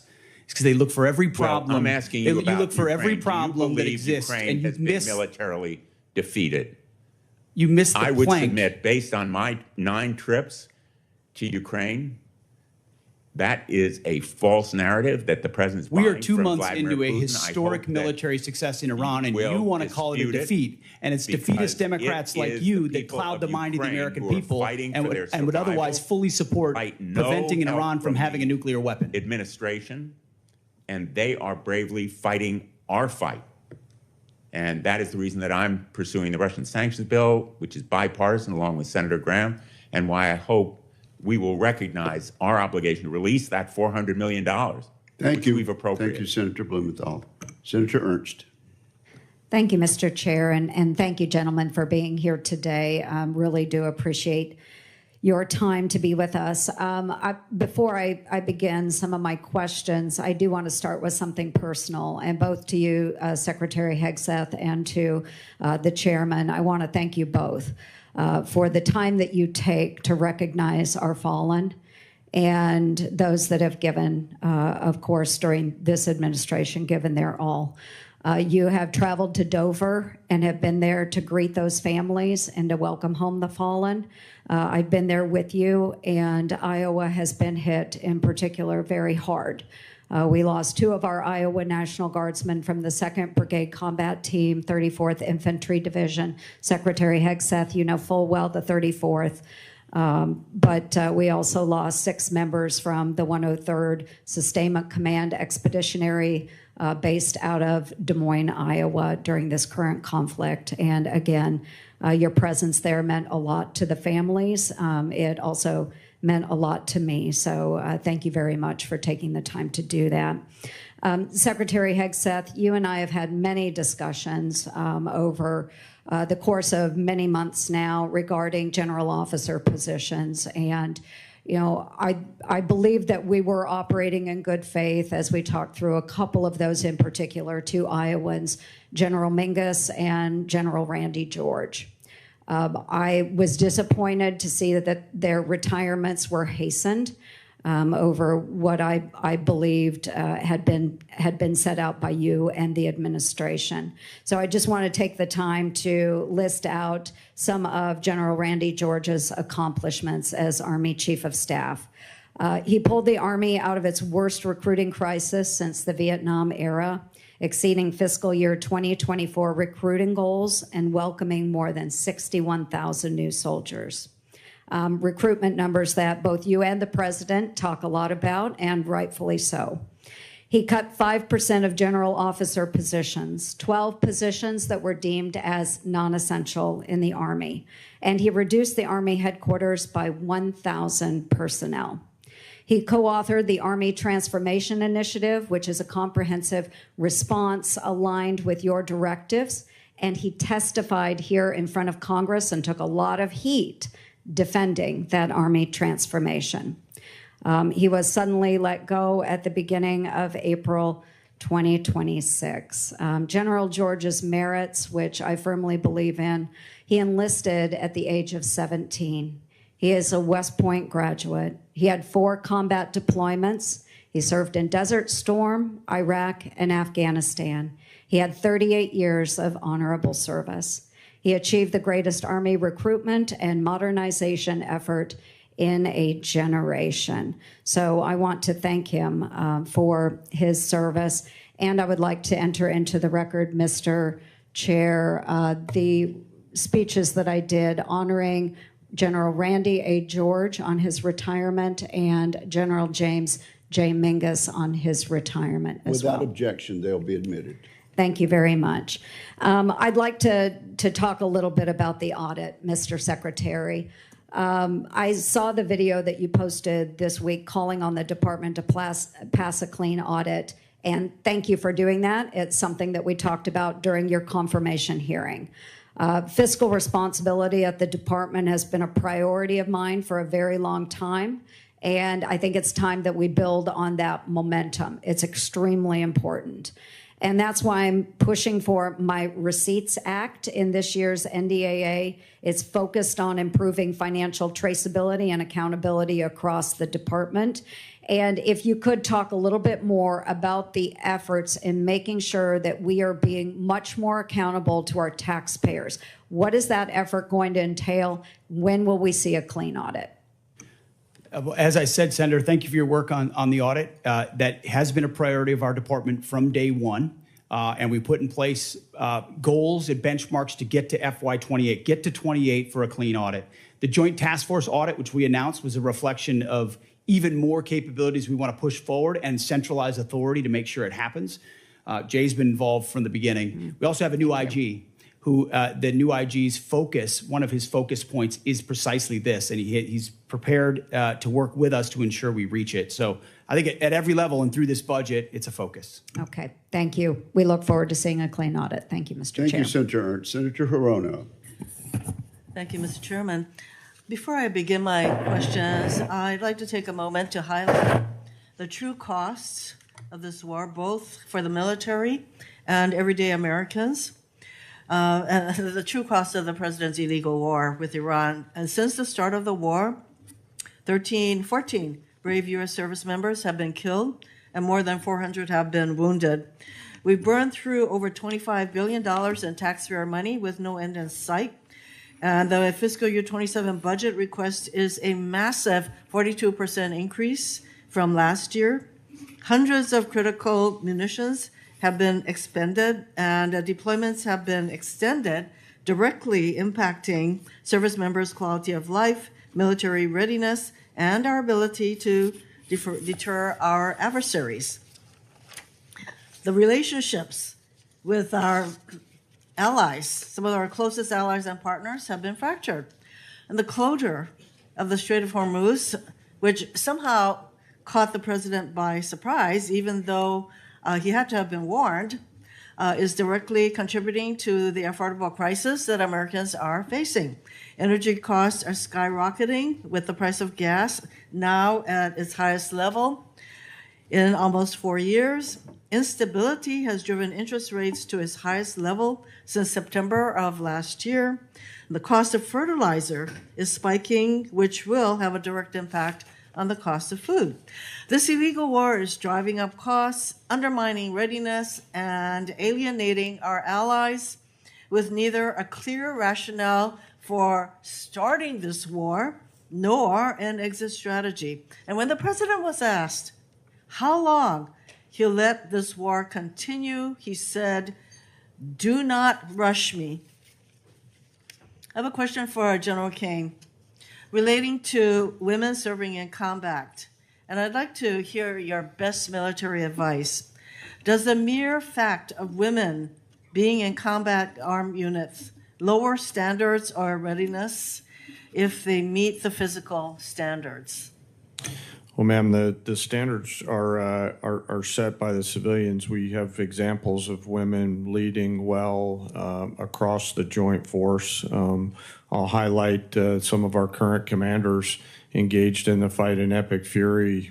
Specifically, one of our bomb squadrons are led by an extraordinary female leader who's doing great work. And but those standards are set by. I'm sorry, I didn't mean to step on you. I think your answer is that in fact it does not lower standards of readiness. Second question: should every service member, regardless of gender, be permitted to serve in any role, including the combat arms, if they meet the standards established? Yes or no? Is that to me, ma'am? Over the last decade, since combat arms have been open to women, have you personally seen any instance where the standard resulted in a degradation in combat effectiveness? Apologies, I didn't hear your first question. The people policies are all set by the civilian I'm leaders in the asking you government. personally Could you this repeat the question again? I'm sorry, ma'am. Over the last decade, since combat arms have been open to women, have you personally seen any instance where the standard resulted in a degradation in combat effectiveness? Again, I'll highlight that the standards are set by our civilian leaders. Women continue to perform well across a range of MOSs and jobs and AFSCs that are out there. Experience, no. I do need to get to a question for Secretary Hegseth.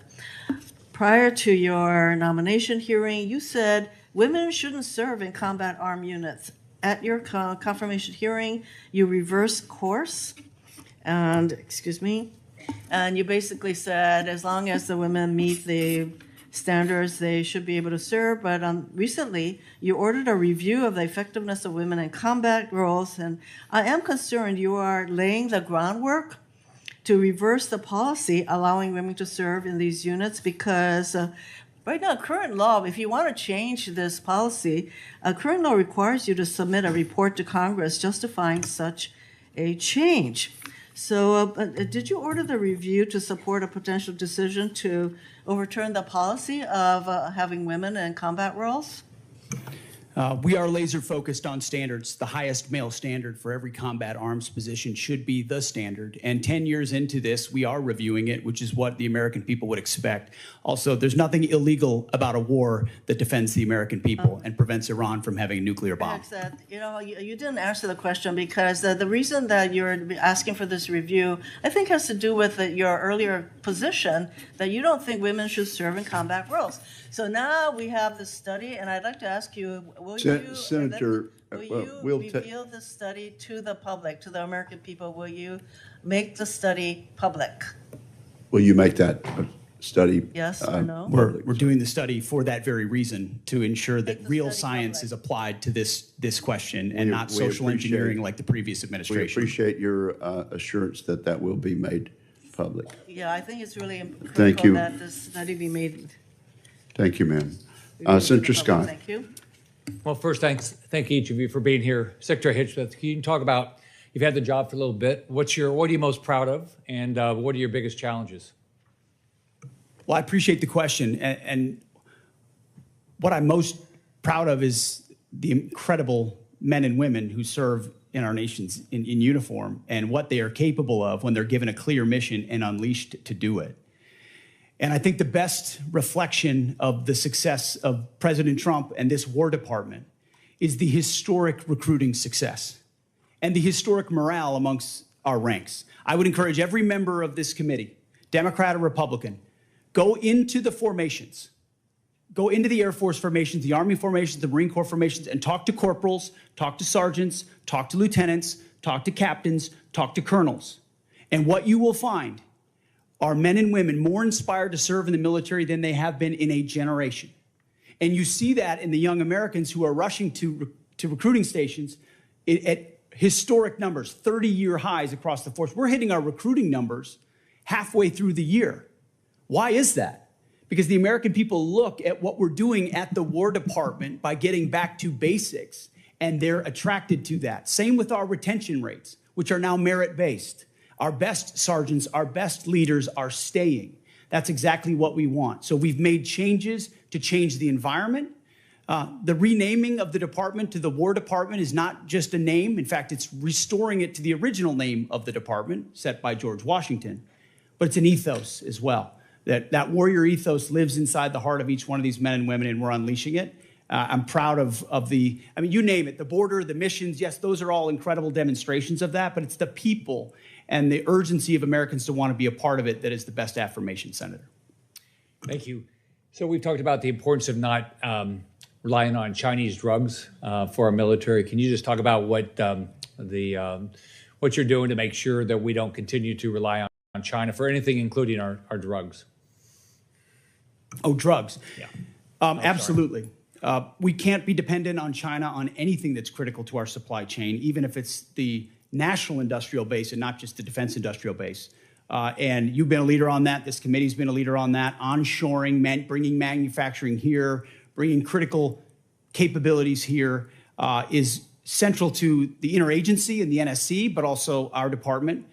If any critical weapon system is reliant upon something China could change at a moment's notice, then we have a true challenge to our ability to produce for the American people. And so we're finding all of those, changing them, onshoring it, reviving the defense industrial base allows us to ensure we're separated from China on anything that's critical.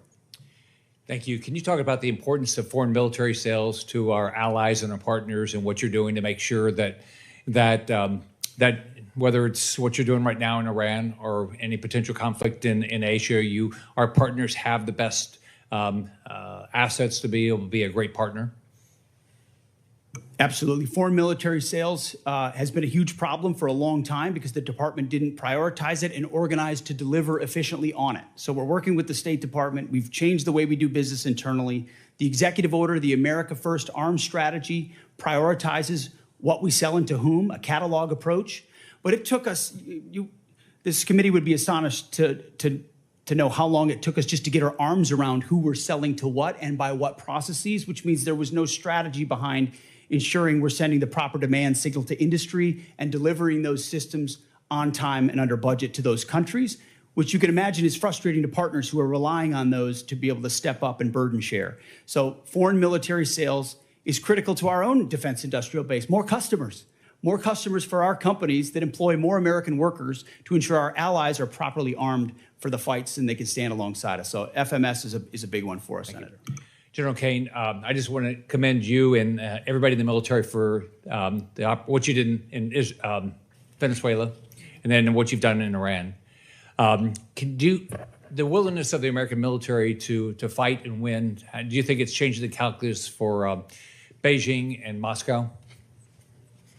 Well, Senator, I know they're watching, and I'm incredibly proud of the joint force and their ability to integrate and synchronize a range of activities. And I suspect that my counterpart in China is watching very closely and envious of what our joint force is capable of doing if ordered to do so. All right.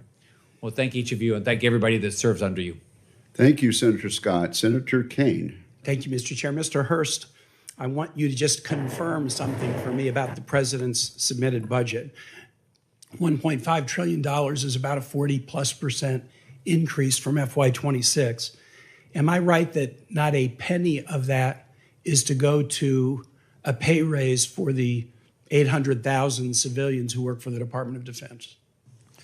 We have 4.2% of a civilian salary set aside for bonuses to make sure we can recognize high performers in the civilian workforce. But you have guaranteed pay raises for the active duty and the Guard and Reserve component, but no guaranteed raises for There are civilians. guaranteed raises for the military, but in the last year, this department's given out more civilian bonuses. Well, if we're going to increase the defense budget by that much, I would hope the committee would take a look at this.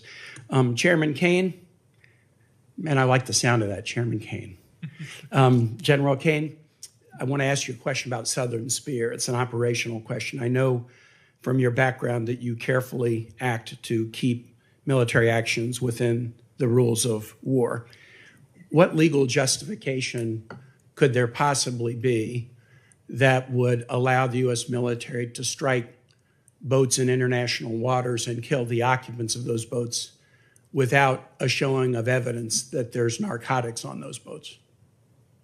Well, sir, as you know, our job is to show the range of options, the associated risks, and then take those execution orders, transmit them down to the COCOMs on legally appropriate and legally backstopped actions.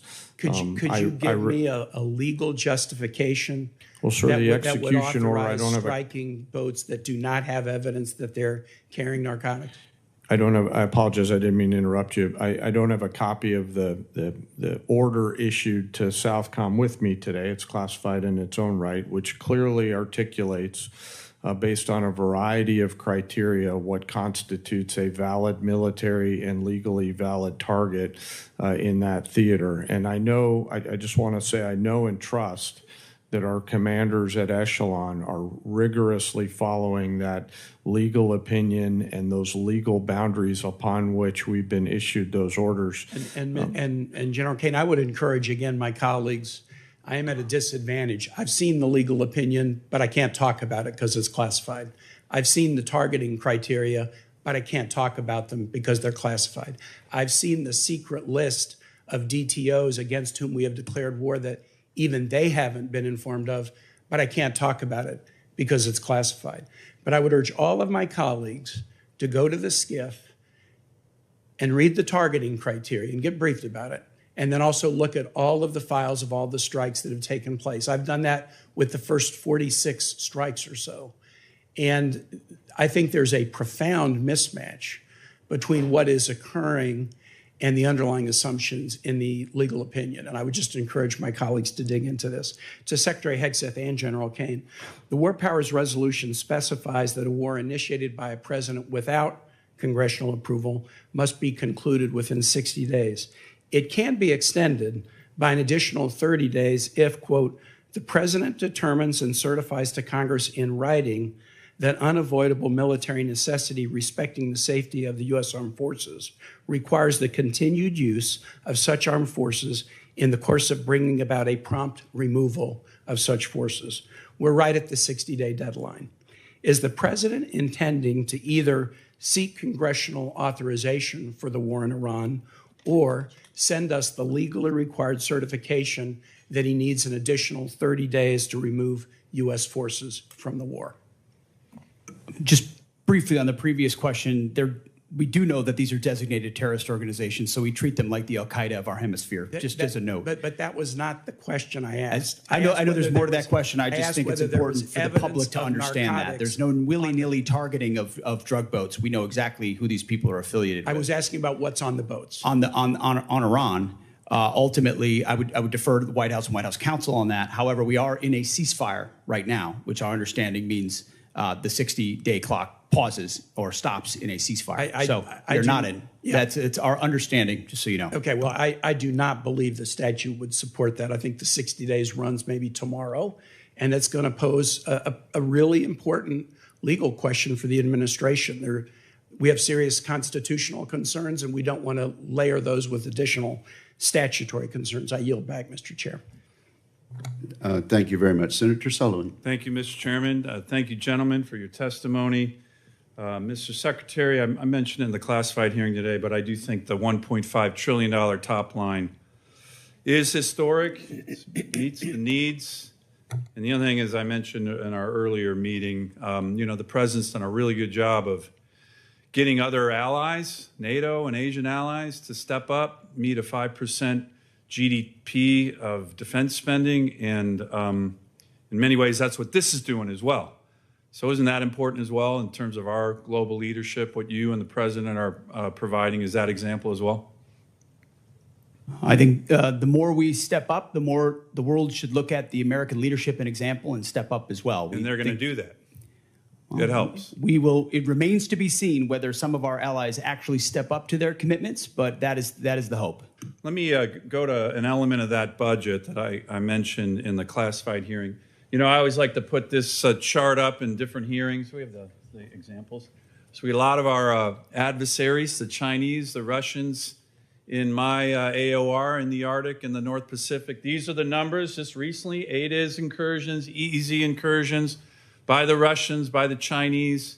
By the way, the green ones are joint Russian-Chinese strategic bomber task forces, joint Russian-Chinese naval task forces.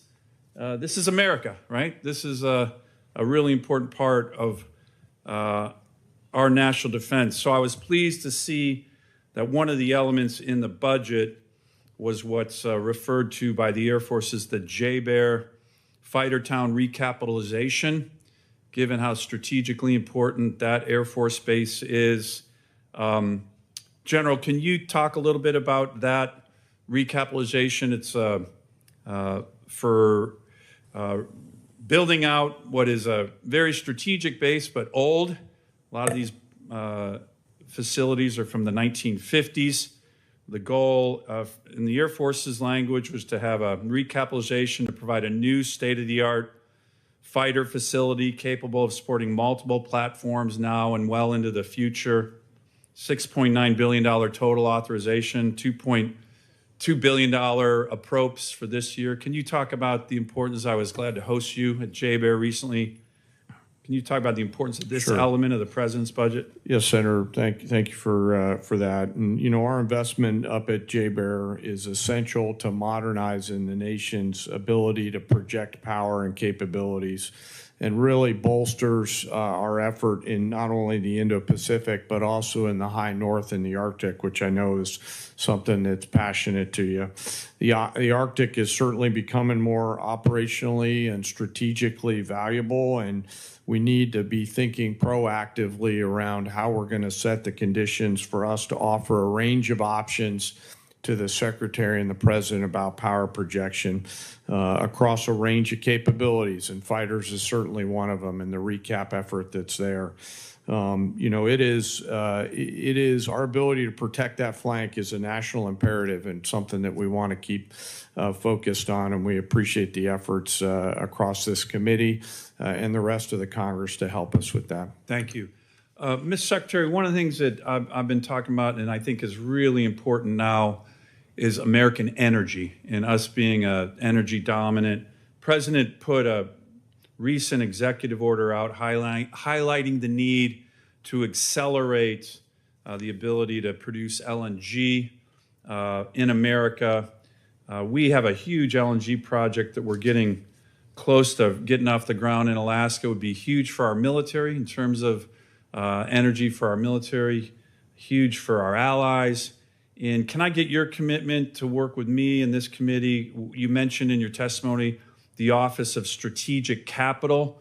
This, to me, is one of these projects that I think would be absolutely critical for our national security. We talked about this just in Admiral Paparo's testimony last week. He was talking about the Alaska LNG project as hugely strategic, kind of a private sector, American counter to the Chinese Belt and Road Initiative.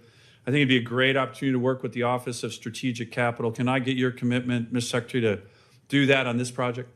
Yes, very aware of that project, and I think it's the Office of Strategic Capital is a great place to look at partnering. Great, I appreciate that.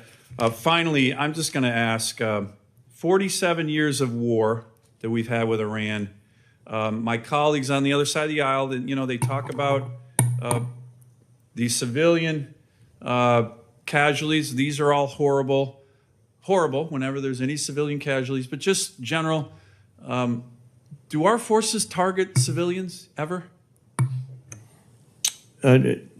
Sir, never intentionally, and I don't know in any particular case of unintentional, but we don't do that. That's not core to our American values or how we approach things. Do our adversaries target civilians? Yes, sir. Like the Quds Force? Yes, sir. I think it's really important as we keep bringing this topic up to remember who we are and who our adversaries Senator Sullivan. Senator Sullivan, do you ask unanimous consent to have the two exhibits added to the record? Yes, sir, Mr. Chairman. Without objection, that will be done. Senator King. Thank you, Mr. Chairman. We've had a lot of discussion about Iran. I'd like to talk about several other aspects of the budget. The first is the way the budget's been constructed. Ever since I've been here until last year, we've had bipartisan budgets and bipartisan National Defense Authorization Acts, and passed by majorities. I voted for all of them. And all of a sudden, in this year, 25% of the budget is essentially out of the process and will be passed presumably through some kind of reconciliation, which is by definition a partisan exercise. Mr. Secretary, why not all those items, housing or Golden Dome, whatever, why aren't they in the regular budget? Why do we suddenly have a two-part budget where this committee and the Congress generally has oversight and input to a process where a quarter of the budget is essentially a slush fund? Well, Senator, I appreciate the question. I wouldn't characterize a quarter of it as a slush fund, but I recognize that we see it as in totality, as a $1.5 trillion budget. But why Multiple the separation? Why the two pieces? multiple Why not just a vehicles. regular As you budget? know, there are multiple dynamics that play into why there are multiple vehicles, but we are fully committed with working to the committee to ensure that the right vehicles. Significant, Mr. Chairman, that we're basically abdicating a quarter of our responsibility in terms of this budget. Let me move on. To flow through the department, but it's going to get put to work very shortly. We're going to work with the UCOM commander to make sure we use these funds in the most appropriate way possible. I didn't want Senator Sullivan to be the only one with an exhibit. This indicates what's happened to our support for Ukraine over a period of years. The orange bars are U.S. support. The blue bars are Europe. As you see, Europe is 99% in the year 2026. Same thing with humanitarian and other aid to Ukraine. And yet this is, I believe, an existential struggle for the future of democracy, where we had an aggressive country invade a neighboring country without any justification whatsoever. And by the way, that invading country is the major winner so far of the war in Iran. They've gotten, the estimates are $40 to $80 billion of additional revenues from oil and the relief of sanctions as a result of the war in Iran. Secretary Hegseth, why are we abandoning Ukraine? Senator, if you would hold that chart back up, I think that's a beautiful chart. I think that's exactly what we want. We want Europe stepping up and funding and shouldering the burden. They are rich countries worth $20 trillion versus an economy of $2 trillion. Europe can step up, Europe can fund it, and they have through our Pearl Initiative and through our European Command. That's exactly what the American people want to see, is other countries stepping up and funding that. If it's that important to Europe, which I understand why it is, and the incursion of Russia and the bravery of the Ukrainians, then European countries should pay for it, and that's exactly what that chart says, and that's the administration policy. So we don't have any interest in what happens in Ukraine. Is that what you're saying? It's only the Europeans? I'm saying the threat is far closer to rich and capable countries in Europe, and they should step up to lead the charge. And that's why that chart is a good thing to see. They have stepped up, but I think the American people should understand that we've stepped back. In fact, stepped back to the point of abandoning. This is a war that never would have happened under President Trump, and he supports ending it through a deal, and he's pursued that. So far, it hasn't happened. I'm out of time. I want to talk about DTOs, who designates, but we'll take that up later. Thank you, Senator King. Senator Schmidt. Thank you, Mr. Chairman. And it's apropos that I'm following my friend from Maine. Missouri and Maine came into the union at the same time, but we couldn't disagree more on this particular point. We may have to separate here.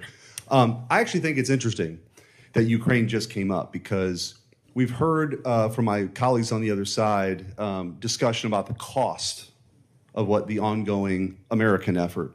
There was never a discussion about the $200 billion we were sending to a foreign country that's not even in NATO. Never. In fact, when amendments were offered for independent audits of how that money was spent, there was bipartisan opposition to that kind of oversight. So I find it really rich now that there's a complaint that we're not spending money on Ukraine. And by the way, $30 billion for salaries for bureaucrats, pensions, and social safety net programs and government operations to keep the state functioning during wartime. That's where American tax dollars were going, $30 billion for bureaucrats in Ukraine. And we just heard a speech for more money for Ukraine, yet the $1.5 trillion for this country is being balked at. I mean, I've seen Ukraine flags all over this Capitol for 3 years. At the same time, the same people call the President of the United States of this country a Nazi. So forgive me if I feel like we've lost our bearings a little bit. So I'm all for the America First agenda. I'm all for us realigning our priorities. I'm all for the national defense strategy that says our core strategic interests are the homeland, the Western Hemisphere, and the rising threat in China. And that means our European allies should step up. If Vladimir Putin is truly some existential threat and the next Hitler that's going to roll through Europe, you would think, by the way, he can't take Kiev, so you can't have it both ways. He hasn't made it to Kiev. But they would step up. And we better start demanding that, because if we want to meet the challenges of the 21st century and China, our priorities, our focus has to be somewhere else. It doesn't mean abandonment. It just means a true partnership with our European allies who for a very, very long time have not stepped up. I want to ask you, Mr. Secretary, in your first year, one of the things I think that's really gone towards this morale and recruitment boom that we've seen through your leadership and President Trump was finally taking on the sort of cultural Marxism that had taken hold from the highest levels of leadership from the President of the United States to your predecessor, this obsession with DEI. Could you just walk through maybe the worst example that you saw and a way that you addressed that and how it was affecting morale? Well, thank you, Senator. First of all, I want to fully associate myself with the first 2.5 minutes of your comments, and I appreciate that perspective very much so. I would note $30 billion for bureaucrats in Ukraine is more than the bill that we've talked about today for a existential and critically important war to ensure that Iran doesn't get a nuclear weapon. That's worth noting. I haven't talked about it as much in these hearings because this is a budget hearing about $1.5 trillion that's historic and significant. But underwriting the change that we've seen at our department was a laser focus on getting back to basics. And the key word to that is merit. We had a department that was obsessed with gender, ideology, and race, diversity, equity, and inclusion. In fact, the mantra you would hear dripping from the lips of generals and with a serious look on their face was, "Our diversity is our strength," which is the single dumbest phrase in military history. Of course, our diversity is not our strength. Our unity is our strength, our shared purpose, the flag we wear, and the Constitution we serve to defend. And when you clear that debris away, whether it's Marxist ideologies or social engineering or political correctness or quotas based on gender and diversity, you get the best of the best rising up, regardless of gender, regardless of race, motivated by that environment where merit reigns. It's accountability, standards, lethality, readiness, training, all the debris wiped away. That is the secret sauce of the revival of the War Department and why Americans are attracted to serving in it and why those inside it, why morale is sky high. And any insinuation that it is not are coming from folks who haven't been in our units recently. Go visit the troops at every level, and their morale is at record levels. And I want to talk about morale with the 15 seconds that I have left. I want to thank you for coming to St. Louis for your Arsenal of Freedom tour, where the next generation aircraft, the F-47, is being built by the hardworking men and women in Missouri who take a tremendous amount of pride for that aircraft that's going to go further, see further, go faster, have a bigger payload. And I know there's another decision coming with the FA-XX, but really appreciate your leadership, and thanks for coming. Thank you, Senator. Thank you, Senator Schmidt. Senator King, do you wish to ask unanimous consent to include your exhibit in the record? Yes, please. Without objection, that will be done. Senator Warren. Thank you, Mr. Chairman. So Americans are paying a high price for Donald Trump's war with Iran. We've got 14 service members who are dead, over 400 more who are wounded. Prices are rising for nearly every American family.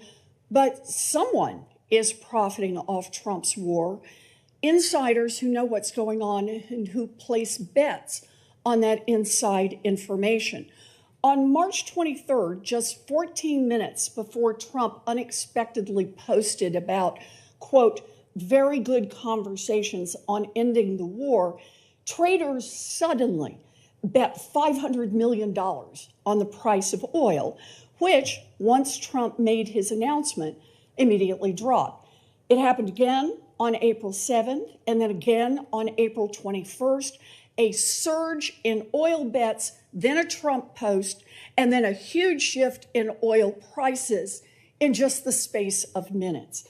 It looks like insiders have been making out like bandits using secret information about the war. Now, one U.S. soldier has been charged, but that was for betting on capturing Maduro months ago. Not a single person has been charged in the many, many, many trades over the Middle East war. So, Secretary Hegseth, do you have any explanation for these perfectly timed spikes in trading activity other than insider trading? Senator, all I can tell you is that everything we've done in our department, everything we've done with information in working with the White House and across the interagency has been completely above board. Well, so what does it mean? Do you have any other explanation other than insider trading? Do you have a story for why just minutes before there's an announcement, there's a surge in trading activity? Senator, I'm more than focused on doing my job and ensuring we execute properly, which thankfully, under this administration, our troops have done incredible things in all these missions. My job in all of those moments is to make sure we're prepared. And that's part of the reason why we've been so successful in these raids, in these efforts, is that this joint force is prepared. You're saying you're not paying any attention to this insider trading. Is that what you're telling me? That you've paid no attention to this? You haven't noticed it? You haven't done anything about it?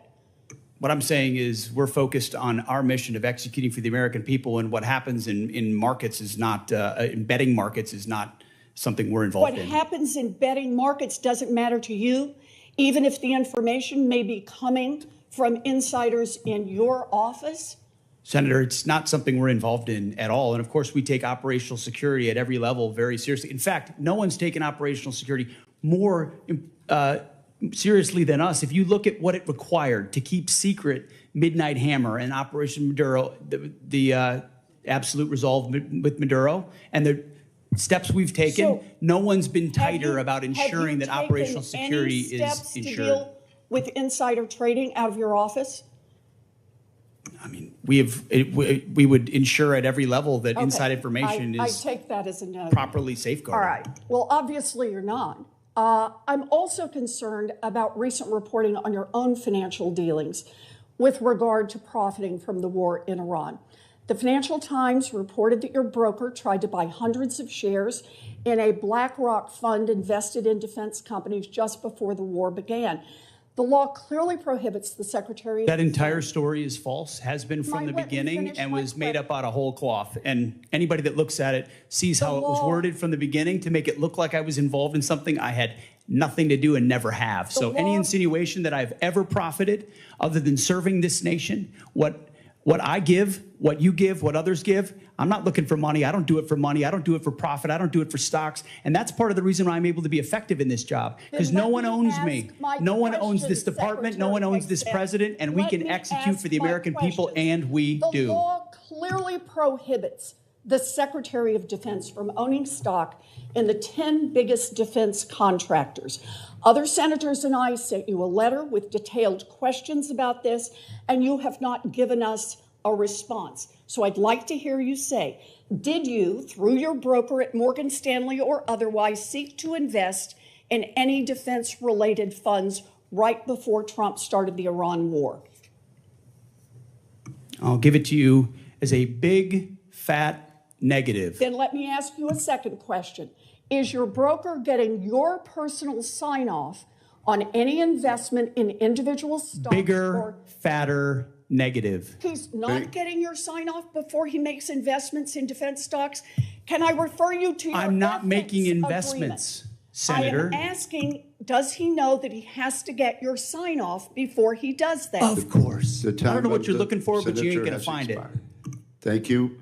Thank you, Senator. I would like to enter into the record the ethics agreement that the Secretary of Defense has signed, that he will sign off personally before his broker makes any attempt to buy defense stocks. Is there objection? Thank you. Without objection, it will be admitted. Senator Banks. Thank you, Mr. Chairman. Secretary Hegseth, you're doing a great job. I've been in Washington for 10 years, several secretaries of defense, now Secretary of War. You're the best that we've had since I've been in Washington. What you've done to restore readiness, restore military recruitment, get the Pentagon focused on warfighting is second to none. And I appreciate what you and President Trump and General Caine are doing very much. In fact, General Caine, according to the Department's 2025 China Military Power Report, quote, China believes the next revolution in military affairs will occur when militaries transition to intelligentized warfare and fully integrate artificial intelligence, big data, advanced computing, and other technologies into the joint force, end quote. Can you describe, General, in greater detail how the PLA is using AI to enhance its military capabilities? You bet, Senator. they are attempting to integrate AI across the range of their warfighting functions, which extends to command and control, information advantage, intelligence, certainly kinetic and non-kinetic capabilities, and to a certain extent sustainment. I'll note that so are we. And in many cases, we are out in front of them. I want to commend our chief digital and artificial intelligence officers inside the joint force at the COCOMs with the services, who are also leaning very far in as we march towards a digitized joint force that allows us to see and command and control a force better. The China Military Power Report also goes on to note that the Chinese AI sector remains, quote, constrained by its limited access to high-performance AI chips. General Caine, how big of an advantage is it for the American warfighter that America's arsenal of compute is bigger than China's? Sure, it's critical to us, and while I acknowledge there's all kinds of chip issues in this, it is important to us to continue to scale at that. And I'll highlight a lot of the work going on up at Fort Meade that the committee's helped to advance in the cyber capabilities. So we appreciate the help with that. If that advantage were eroded and China were able to develop more advanced AI capabilities as a result, what are some of the potential consequences for American warfighters? Well, sir, it could certainly put us at risk, and that's why we're leaning in so hard. There's always a balance between commerce and protection. I acknowledge those are policy matters, I think, is what you're starting to get towards. But on a pure military-only standpoint, we would see some defense in depth eroded from that. Secretary Hegseth, do you agree that enhanced Chinese AI capabilities could put American service members at risk? Senator, we absolutely have to stay ahead. The advantage that AI provides apply to any number of capabilities, whether it's domain awareness, targeting cycles, you name it, AI and leveraging it. And that's why we've made it the forefront. I mean, it's AI first with everything that we do, integrating it at every potential echelon to ensure we can respond faster. If we're better at that than any adversary is, it's going to give us an advantage, and we have to maintain that. I agree. Do you agree that we should do everything in our power to ensure that American service members go into battle with an overwhelming and fear-inducing technological advantage, particularly with AI? Always. Overwhelming is the goal in every scenario. Earlier this year, the Pentagon issued updated guidelines that prohibit department funds from supporting grants and contracts involving fundamental research collaboration with blacklisted Chinese entities. How important are those restrictions to safeguarding our technological leadership? Have to have them, especially when you look at the power of models and all of those things. If you have connections to entities that could have connections to your adversary, and you can have degradation of your advantage. Again, this is where I appreciate your leadership, Mr. Secretary, which has been second to none. And I know that you will work with Congress to help codify those restrictions and encourage taxpayer dollars to never advance the capabilities of our enemies and our adversaries. I appreciate both of your leadership. We've come a long way in a couple of years from, the night and day difference between the last administration and this administration is apparent to every Hoosier that I talk to. So I appreciate your leadership. I yield back. Thank you very much, Senator Banks. Senator Peters. Thank you, Mr. Chairman, Ranking Member. Gentlemen, welcome to the committee. I appreciate this discussion. I'll just start off. The number one question I get when I'm back home from people is basically, very simply, when will this war end? We know the costs are that the American people are paying, both in higher fuel costs, our farmers are paying because of fertilizer cost. We know that the whole world economy is paying a great deal for this war. And basically, as I think that through, and this is what I want to talk to you about, is that we all know that it's a whole lot easier to go to war than it is to get out of war. That's always the tough question. And we've got to figure that out. And there are some folks who've written quite a bit about this. One text on war by Karl von Clausewitz. Mr. Secretary, I'm sure you're familiar with the book. I know all of the men and women in uniform are. It's the most widely read, most influential military strategy book in Western history, which is pretty broad. And it is the core curriculum that is read in all the war colleges. I read it when I was at the Navy War College taking courses. It's part of what the U.S. military thinks about when to go to war and then how to get out of the war. And one of those core principles it starts with is basically war is the continuation of politics by other means. That everybody knows that quote who's worn the uniform, and others too. And basically it means there's two things about that. It's politics to get in the war, and it's politics to get out of the war. And in between, we rely on the men and women in the military to carry out those policies. So I want to be clear, and I think I speak for all of my colleagues, is that we know the military plays an important part. They need to do the job. And nobody questions the amazing work that our men and women in the U.S. military have done and continue to do. They've performed absolutely brilliantly, and we applaud all that they have done. However, what we do question is the politics part. It's a continuation of politics. So it's our political leaders that get us into war and our political leaders who have to get us out of that war, which falls on you, Mr. Secretary Hegseth, and others in the administration, including the President as Commander-in-Chief. So, Secretary, are you familiar with the concept in that book of center of gravity? Sure. So center of gravity is basically, as you know, it's basically the hub of all the power and movement. Everything depends on it. And Clausewitz will say if you don't take out the center of gravity, it's very difficult to win the war. You can have tactical successes, you can have military successes, but if you're not focused on that, you're not going to be able to win. Basically, he talks about military strikes are tactical, and tactical success doesn't necessarily create the political conditions necessary to get the parties to the table to negotiate and get it done. So we've got to focus on that. So my question for you, Mr. Secretary, what is the center of gravity for Iran? Well, the center of gravity, as the president has seen it and as I see it, and he's talked about for 30 years, is their pursuit of a nuclear weapon and what they could do with that in pursuit as an extension of the radical ideology they have professed since the beginning of their revolution. So the prophetic ideology they profess alongside the most dangerous weapon in the world would be the center of gravity of the rationality of this undertaking, which I appreciate it. I'll ask you to elaborate more. I appreciate it. General Caine, you know more about Clausewitz and strategy than I will ever know, including all the folks behind you. What would you consider the center of gravity as defined by Clausewitz in this type of war? Well, sir, you're not going to love this answer, but I hope you'll respect it. War is politics by any other means. Right. And the political side of that necessitates that our political leaders determine what is the center of gravity associated with that. From a military-only perspective, there's a variety of things academically that we could look at for center of gravities, from leadership to will to capabilities to intent.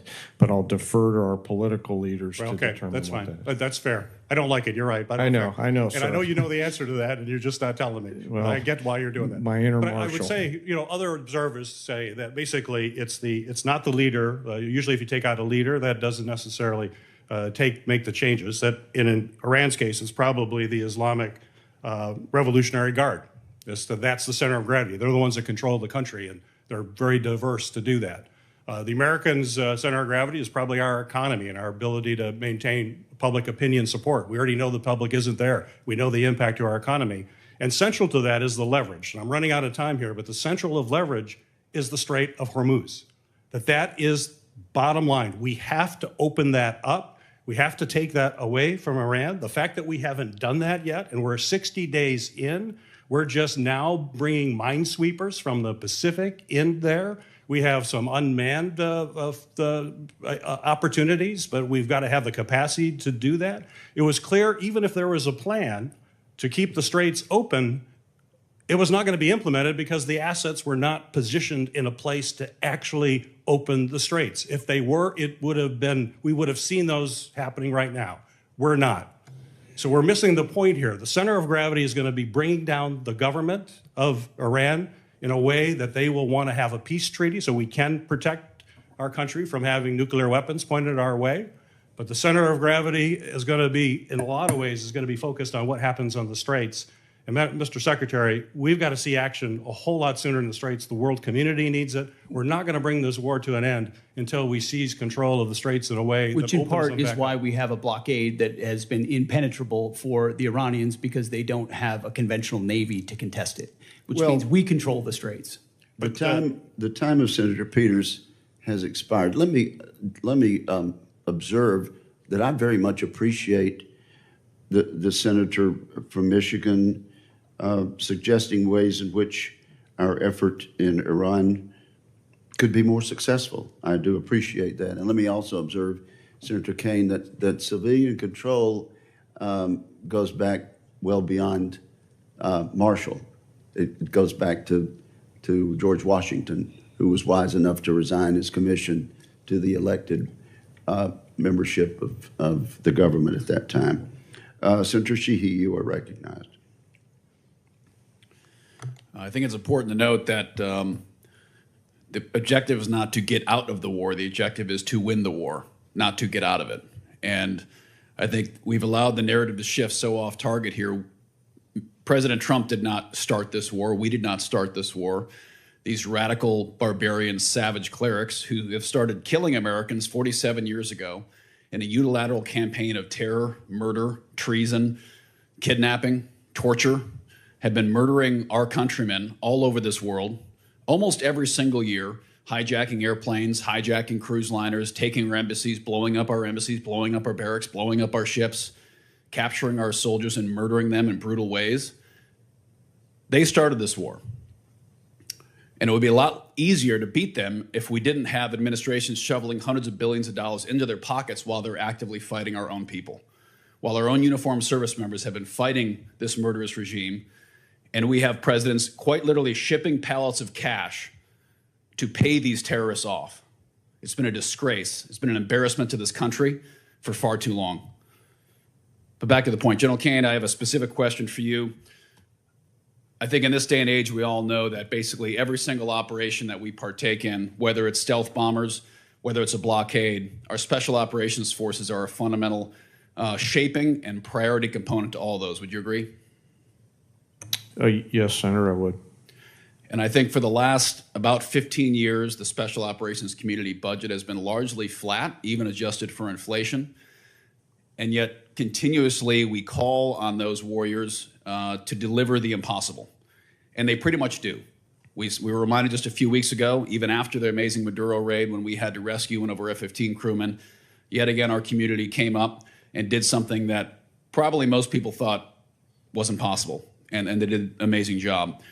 But we cannot continue to call on a tiny fraction of our military to carry such a heavy load and to have such an op-tempo without the appropriate resources. So I'd like to hear your thoughts on how we can not just increase the budget, but make sure we're shaping their budget in a way that ensures that those warriors are getting the direct support for training and sustainment, but also the platforms that they need, from mini submarines to unmanned aircraft, to manned aircraft, and the platforms that are very unique for their mission are furnished and deployed rapidly. So I'd like to talk about the percentage increase of SOCOM's budget, how we affect that, and how fast we can do it. Well, sir, I'll just highlight my gratitude and appreciation for the entirety of the SOCOM Joint Force at Echelon and the work that they do.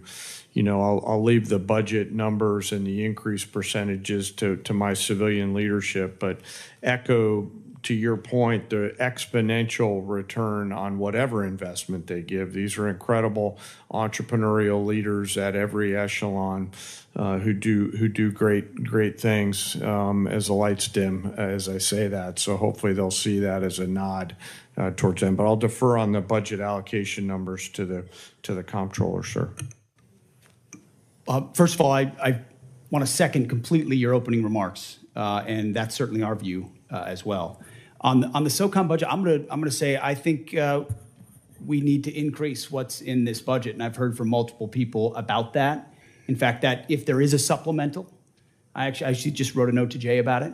I think SOCOM, given the op tempo, given their direct participation in so many of these historic aspects, SOCOM should be part of that supplemental as well. Makes complete sense. Who's been shouldering a huge part of the burden? Special Operations Command. So whether it's a supplemental or this budget, I fully agree, and I think we need to invest more. Great, and I'd ask that particular care be given. The era of beards and guns and kicking indoors, as much fun as that was for all of us, it's coming to a close, and we're going to be going back to our roots as specialized commandos, whether it's undersea, Arctic, airborne operations, and as we all became kind of one joint soft force during GWAT, quite frankly, that was an easier problem to resource for, to budget for, and acquire for. It's going to be a lot harder now when our operators go back to their service corners and needs platform-specific technologies and training. Submersibles, aircraft take years to acquire, years to specify. It's not just buying more ARs and body armor and ammo and sending them downrange. So I think we have to think about the SOCOM budget a little differently than we have for the last 25 years and make sure we're programming in a way that it's sustained and is protected. Thank you. Thank you, Senator Schmidt, for that insightful exchange. Senator Kelly. Thank you, Mr. Chairman. Gentlemen, thank you for being here. Secretary Hegseth, safe to say that our weapons like SM-3s, Tomahawks, Patriot missiles have capabilities that are unmatched. That's why they cost a lot, take a long time to produce. Your budget requests $31.8 billion to expand production capacity for critical missile stockpiles.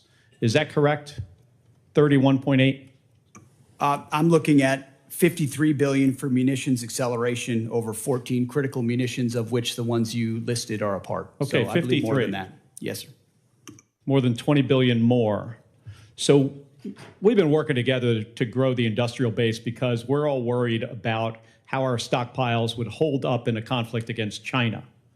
Since the start of this war, you've made it a point to highlight the number of strikes the U.S. military is carrying out, citing that more than 13,000 targets had been struck as of April 8th.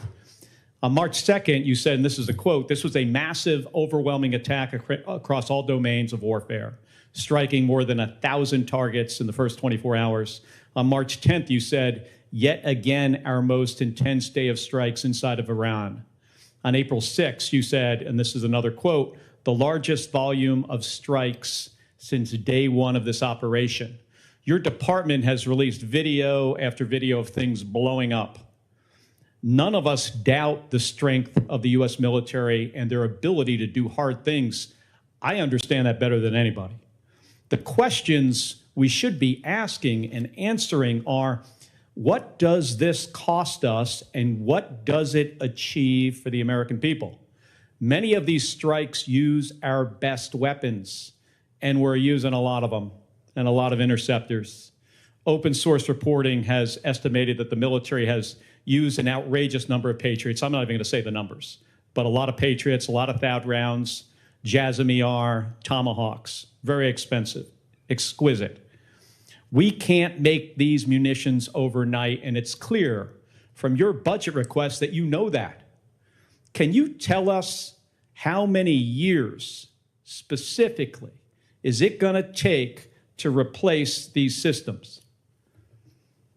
Senator, thank you for the question. I would defer to the comptroller on the amount because I think it's a lot higher than 53. If you look at long-range fires, JASSMs, LRASMs, Tomahawks, we're looking at $238 billion. Okay, we're looking lot. at $40 billion for hypersonic. So I actually think it's closer to $330 billion in munitions. Okay, how many ultimately, years to replenish? That's the question. I think that's exactly the right question, too, Senator, because the time frame we were existing under was unacceptable. Okay, well, and what tell this me- budget does, months and years, fast. Years? I mean, we're building new plants in real time. So just to replace what we have 2x, expended. I said months. And then you said years. Both, it depends on the weapon system, but 2 to 3, 4x of what we have today. So Okay. yes, we're dealing with a reality under the previous administration of what they sent to Ukraine and what they allocated elsewhere. Okay, I got it. So And we we're fired rapidly doing years it quickly. worth of munitions. And it is clear that these are being expended to try to achieve some objectives. That was the plan. But, Mr. Secretary, this war is stuck. The Strait of Hormuz is closed. The Iranian regime is in place. The nuclear material still in their hands. Americans are being crushed by higher costs. And it's not clear to them at all what the goal of this war is. So, I've got about a minute, and I want to go to another topic. I saw your hearing yesterday, and I'm going to give you one more chance to address a question here. It's my understanding that the definition of no quarter is that legitimate offers of surrender will be refused or that detainees will be executed. Is that your understanding of the definition? The only entity that would kill detainees or target civilians is the Iranians, and they're the ones being crushed. So it's the Iranian military and their military capabilities. The question is, I disagree understand, completely with your articulation. No, do you understand the definition that I just read you? Because that's the definition from your department's Law of War manual. Is that your understanding? And I'm gonna just get to the point here. We fight to win and we follow the law, Senator. Okay, so your quote was, "We will keep pushing, keep advancing, no quarter, no mercy for our enemies." And yesterday, you did not clarify whether you stand by this statement. So I'm going to give you another opportunity to clarify if that is what you meant. Do you stand by that statement you made on March 13th? We have untied the hands of our warfighters. We fight to win, and we follow the law. Okay, so you're not clarifying. So you stand by that statement. So you're the Secretary of Defense. The things you say matter. And your response here, right now, makes it clear to the American people exactly why you are not right for this job. It makes it clear to our enemies, Senator. Thank you, Mr. Chairman. Thank you. Senator Sheehy has left the room, but it's been whispered to me that I just referred to him in the last exchange as Senator Schmidt. I don't know if he considered that a compliment or an insult, but I would do correct that for the record. Senator Slotkin, I think you were next. Thank you. Gentlemen, you're here to ask for $1.5 trillion, 40% more than what we gave you last year, $1 trillion. And I agree with the chairman of this committee that the world has never been more dangerous and complicated. And regardless of whether we disagree on the reasons for getting into this war, I think we can all agree that we want our military to come out of it safely and successfully and as soon as feasible. The military has taken, the administration has taken military action in 10 different places in the world in 15 months, more than any president in U.S. history. I think President Trump has really become a foreign policy president. And many of those operations, were on the news for a couple of days, but then the American public didn't feel them. And I think the difference with this war with Iran is that the American public is feeling it in their pocketbooks. Gas in Michigan is $4.99 today. The cost of fertilizer, of airline tickets, things that are real to people. Secretary Hegseth, the president said that you were most keen on this war. He said that you were the most gung-ho about it. I think despite us all wanting to come out of this successfully, it is hard to miss that we are at the stalemate, that we don't control the Strait of Hormuz because shipping is not getting through. And we can block what they're trying to get through, but nothing is moving and it's costing the American public. And I think that's a fundamentally different moment than the rest of the military action we've taken. Even in Middle East 101 class, we used to talk about and run war games on the Strait of Hormuz. It's a strategic geography that the Iranians have. And I think it's just concerning to me that we can try and tell the American people that it's going great and we're killing it, but until the Strait of Hormuz is open, I don't think we can credibly say that with any seriousness. I think the question I have for you, though, is future looking, and it's our 2026 elections. The president has been very clear. He said in the State of the Union that essentially if his side doesn't win, then the election was rigged. He said that before the 2020 election. He's asked for voter rolls for 29 different states. He just asked for Detroit's votes or ballots. And we know that in 2020, he wrote an executive order that he didn't sign that said to the U.S. military, to the Secretary of Defense, you should go and seize ballots and voting machines. A few months ago, he said that he regretted that he didn't sign that executive order. So the U.S. military has never been deployed. You incorrectly said yesterday that they were deployed during different elections. Governors deployed them under their authorities, but the federal government has never put the uniformed military at our polls during World War II, right after 9/11. We've never had to do that. So Secretary Hegseth, if the president, who regrets not signing that executive order to the then SecDef in 2020, asks you to seize ballots or voting machines in states during the 2026 election, will you stand up for the Constitution and say no, or will you salute and do his bidding? Senator, I didn't get a chance to answer the front part of your question, which, there was a lot of deferred maintenance under the Biden administration that needed to be addressed because the world was in chaos when President Trump was elected. Just address the election issue, please. Well, again, that's the most important thing. It's what's happening. It's yet another gotcha hypothetical, which is your specialty. It's not. We had an executive order under the Biden administration in 2024. It's not a hypothetical. I refuse to accept. You give that answer all the time. You and I have done this dance before. Get over it, okay? In 2020, he's the president, your boss, the guy you're performing for right now, told the journalists this year that he wished he signed that executive order to your predecessor. And your predecessor said publicly, thank God, we didn't actually go forward with it. What are you going to do? You're the guy here in the seat. It's not hypothetical. Tell the American people, will you deploy the uniformed military to our polls to collect voter rolls or machines? Are you accusing me of performing? Because you're performing for cable news right now. But Mr. Secretary, we have it's a hypothetical. By the way, in 2024, under the Biden administration, 15 states did deploy under their governor's authority when their governors asked for it. What did Joe Biden say about that? That's fundamentally, I don't think anything, because he needed them for cybersecurity and for COVID. Trump did it too, under Trump. But it was not the federal decision. It was those governors of the states under their authorities, okay? It's never been done in our history. Please stand up for the Constitution. Do not send uniformed military to our polls. Do you have a response to that portion of the question, Mr. Secretary? I've never been ordered to do anything illegal, and I won't. That goes without saying. Thank you for the answer. Senator Duckworth, you're now recognized.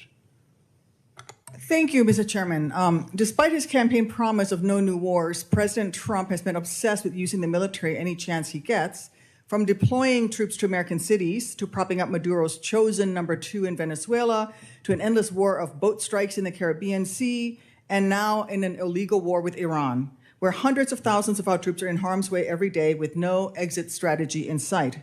This administration hides bad policy behind the exceptional military operations and the valor of our uniformed personnel. I've long said Iran is a malign actor, but a responsible administration would have managed this short of conflict instead of starting a war of choice.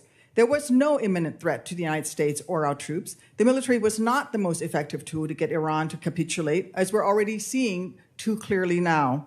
And using force has made Americans in the Middle East less safe while spiking costs for Americans here at home, all to the tune of 14 service members dead, hundreds wounded, billions of taxpayer dollars, and untold costs to our military readiness. This administration claims to be focused on the warfighter, but President Trump told us when he announced a war from his luxury resort that he expected service members to die. Now, sadly, it's clear how unserious Trump is about his role as the commander-in-chief. His war within Iran has already reminded us how important it is to prevent a war, how serious it is to ask the military to wage one under poor strategic direction, how destructive a wide-ranging war can be for Americans, for our service members, and how difficult it is to actually end one once you start it. The incompetence and casual disregard for our service members' professionalism and sacrifice is, in my opinion, a scandal. General Caine, can you tell us the status of the Iranian Revolutionary Guard Corps' Navy, the entity actively closing the strait? Senator, apologies. I was listening to you. I was just trying to write it down. No worries. They're mostly destroyed. CENTCOM continues to watch them. Not the Iranian Navy. No. The IRCG. Yes, ma'am. The smaller, I won't get into any classified materials, but the smaller fast and smaller boats, Boston whaler-sized boats. There's still some out there. Yes, ma'am. So this administration and the Secretary of Defense has been boasting about sinking the ships of the Iranian Navy, but let's call this what it is. It's misdirection. They want us to focus on the impressive number of large Iranian ships underwater to distract from the fact that they had no plans for the second Navy that Iran owns that has always been a hard problem to address by military force. The IRCG Navy, not the Iranian Navy, has been Iran's tip of the spear at the Straits of Hormuz, seizing vessels and threatening to target U.S. assets. Iran has long invested in this second asymmetrical Navy specifically to develop capabilities that would be difficult for conventional U.S. military forces to target. Iran's advantage was well known to anyone paying attention. I have no doubt that competent planners in the Pentagon raised their concerns about a quagmire in the Strait to leadership. The question is why their leadership did not pay attention to this sound advice. Hubris is not strategy, and in war it costs lives. Even if the Strait reopens, this administration has created a new, less safe world by initiating and then bungling this crisis and teaching Iran that it can charge $1 million a ship to transit the Strait. It will take a long time for the global economy to bounce back to normal trade flows, and Iran has learned, again, that they can charge $1 million per ship, creating a new funding line for their malicious activity against Americans for years to come. And in the Indo-Pacific, I don't doubt that if the worst day comes, our military will step up to challenge and defend Americans and our interests with military force. But will they be asked to lay down their lives unnecessarily just because the White House was unready and incapable of preventing a crisis boiling over into a war in the Indo-Pacific? General Caine, do you agree that the military would benefit from significant intra-agency planning by the Department of Defense on actions short of war that can be taken if a crisis occurs? Ma'am, I appreciate that question, you highlighting the importance of that. And we have really great relationships now on the joint staff with the interagency. I think our relationship in particular, I'll just pick CIA, I think it's the best it's ever been. We're really working hard to find the best of Title 10 capabilities plus the best of Title 50 to ensure that we deliver really entrepreneurial options for our national policymakers to do what you're talking about, Senator. All right. But I am concerned because during the recent NDS hearing, I laid out the very real ways that a crisis in just one of the dozens of flashpoints in the Indo-Pacific could be devastating for our service members, Americans, and our American economy. But since then, this administration has only further diminished DOD's ability to prepare for these crises. In fact, as many as 1/3 of the assets in the Middle East are originally meant to be in the Indo-Pacific. This war of choice is draining our military resources. We need leaders who do everything they can to ensure warfighters only fight when they have to, not because of one man's whims and a lack of bravery among the yes men he surrounds himself with. I thank you for your service, General, and I continue to look forward to working with you. Thank you, Senator Duckworth. Senator Rosen. Thank you, Mr. Chairman. Thank you, Ranking Member Reed. Thank you, General, for your service. Before I begin my questions for Secretary Hegseth, I have one brief, important question for General Caine. General, as you've acknowledged at your confirmation hearing, service members who served at locations which another U.S. government agency deems contaminated, like the Nevada Test and Training Range, should have the same presumption of radiation exposure as DOE employees who served alongside them. But we also must ensure that DOD provides the VA with the records proving that these individuals served there. So this is a problem that DOD has the power to solve. I know we've discussed this. So General Caine, will you commit to ensuring parity for DOD personnel who served in locations that the U.S. government has already deemed contaminated, identifying those who served in such locations, and providing documentation of that service to the VA so that they can receive the veterans benefits that they have earned? You bet, ma'am. And I'm, since our last time together on this, we've continued to chip away at removing or figuring out how to get past that one particular blocking in that record so that that data flows normally. And I'm committed to trying to solve that for those leaders and teammates who are out there at that site. Thank you. We'll look forward to continue to work with you on that. So Secretary Hegseth, I want to talk a little bit about AI. Because, of course, our service members deserve every advantage we can give them. So I just want you to help me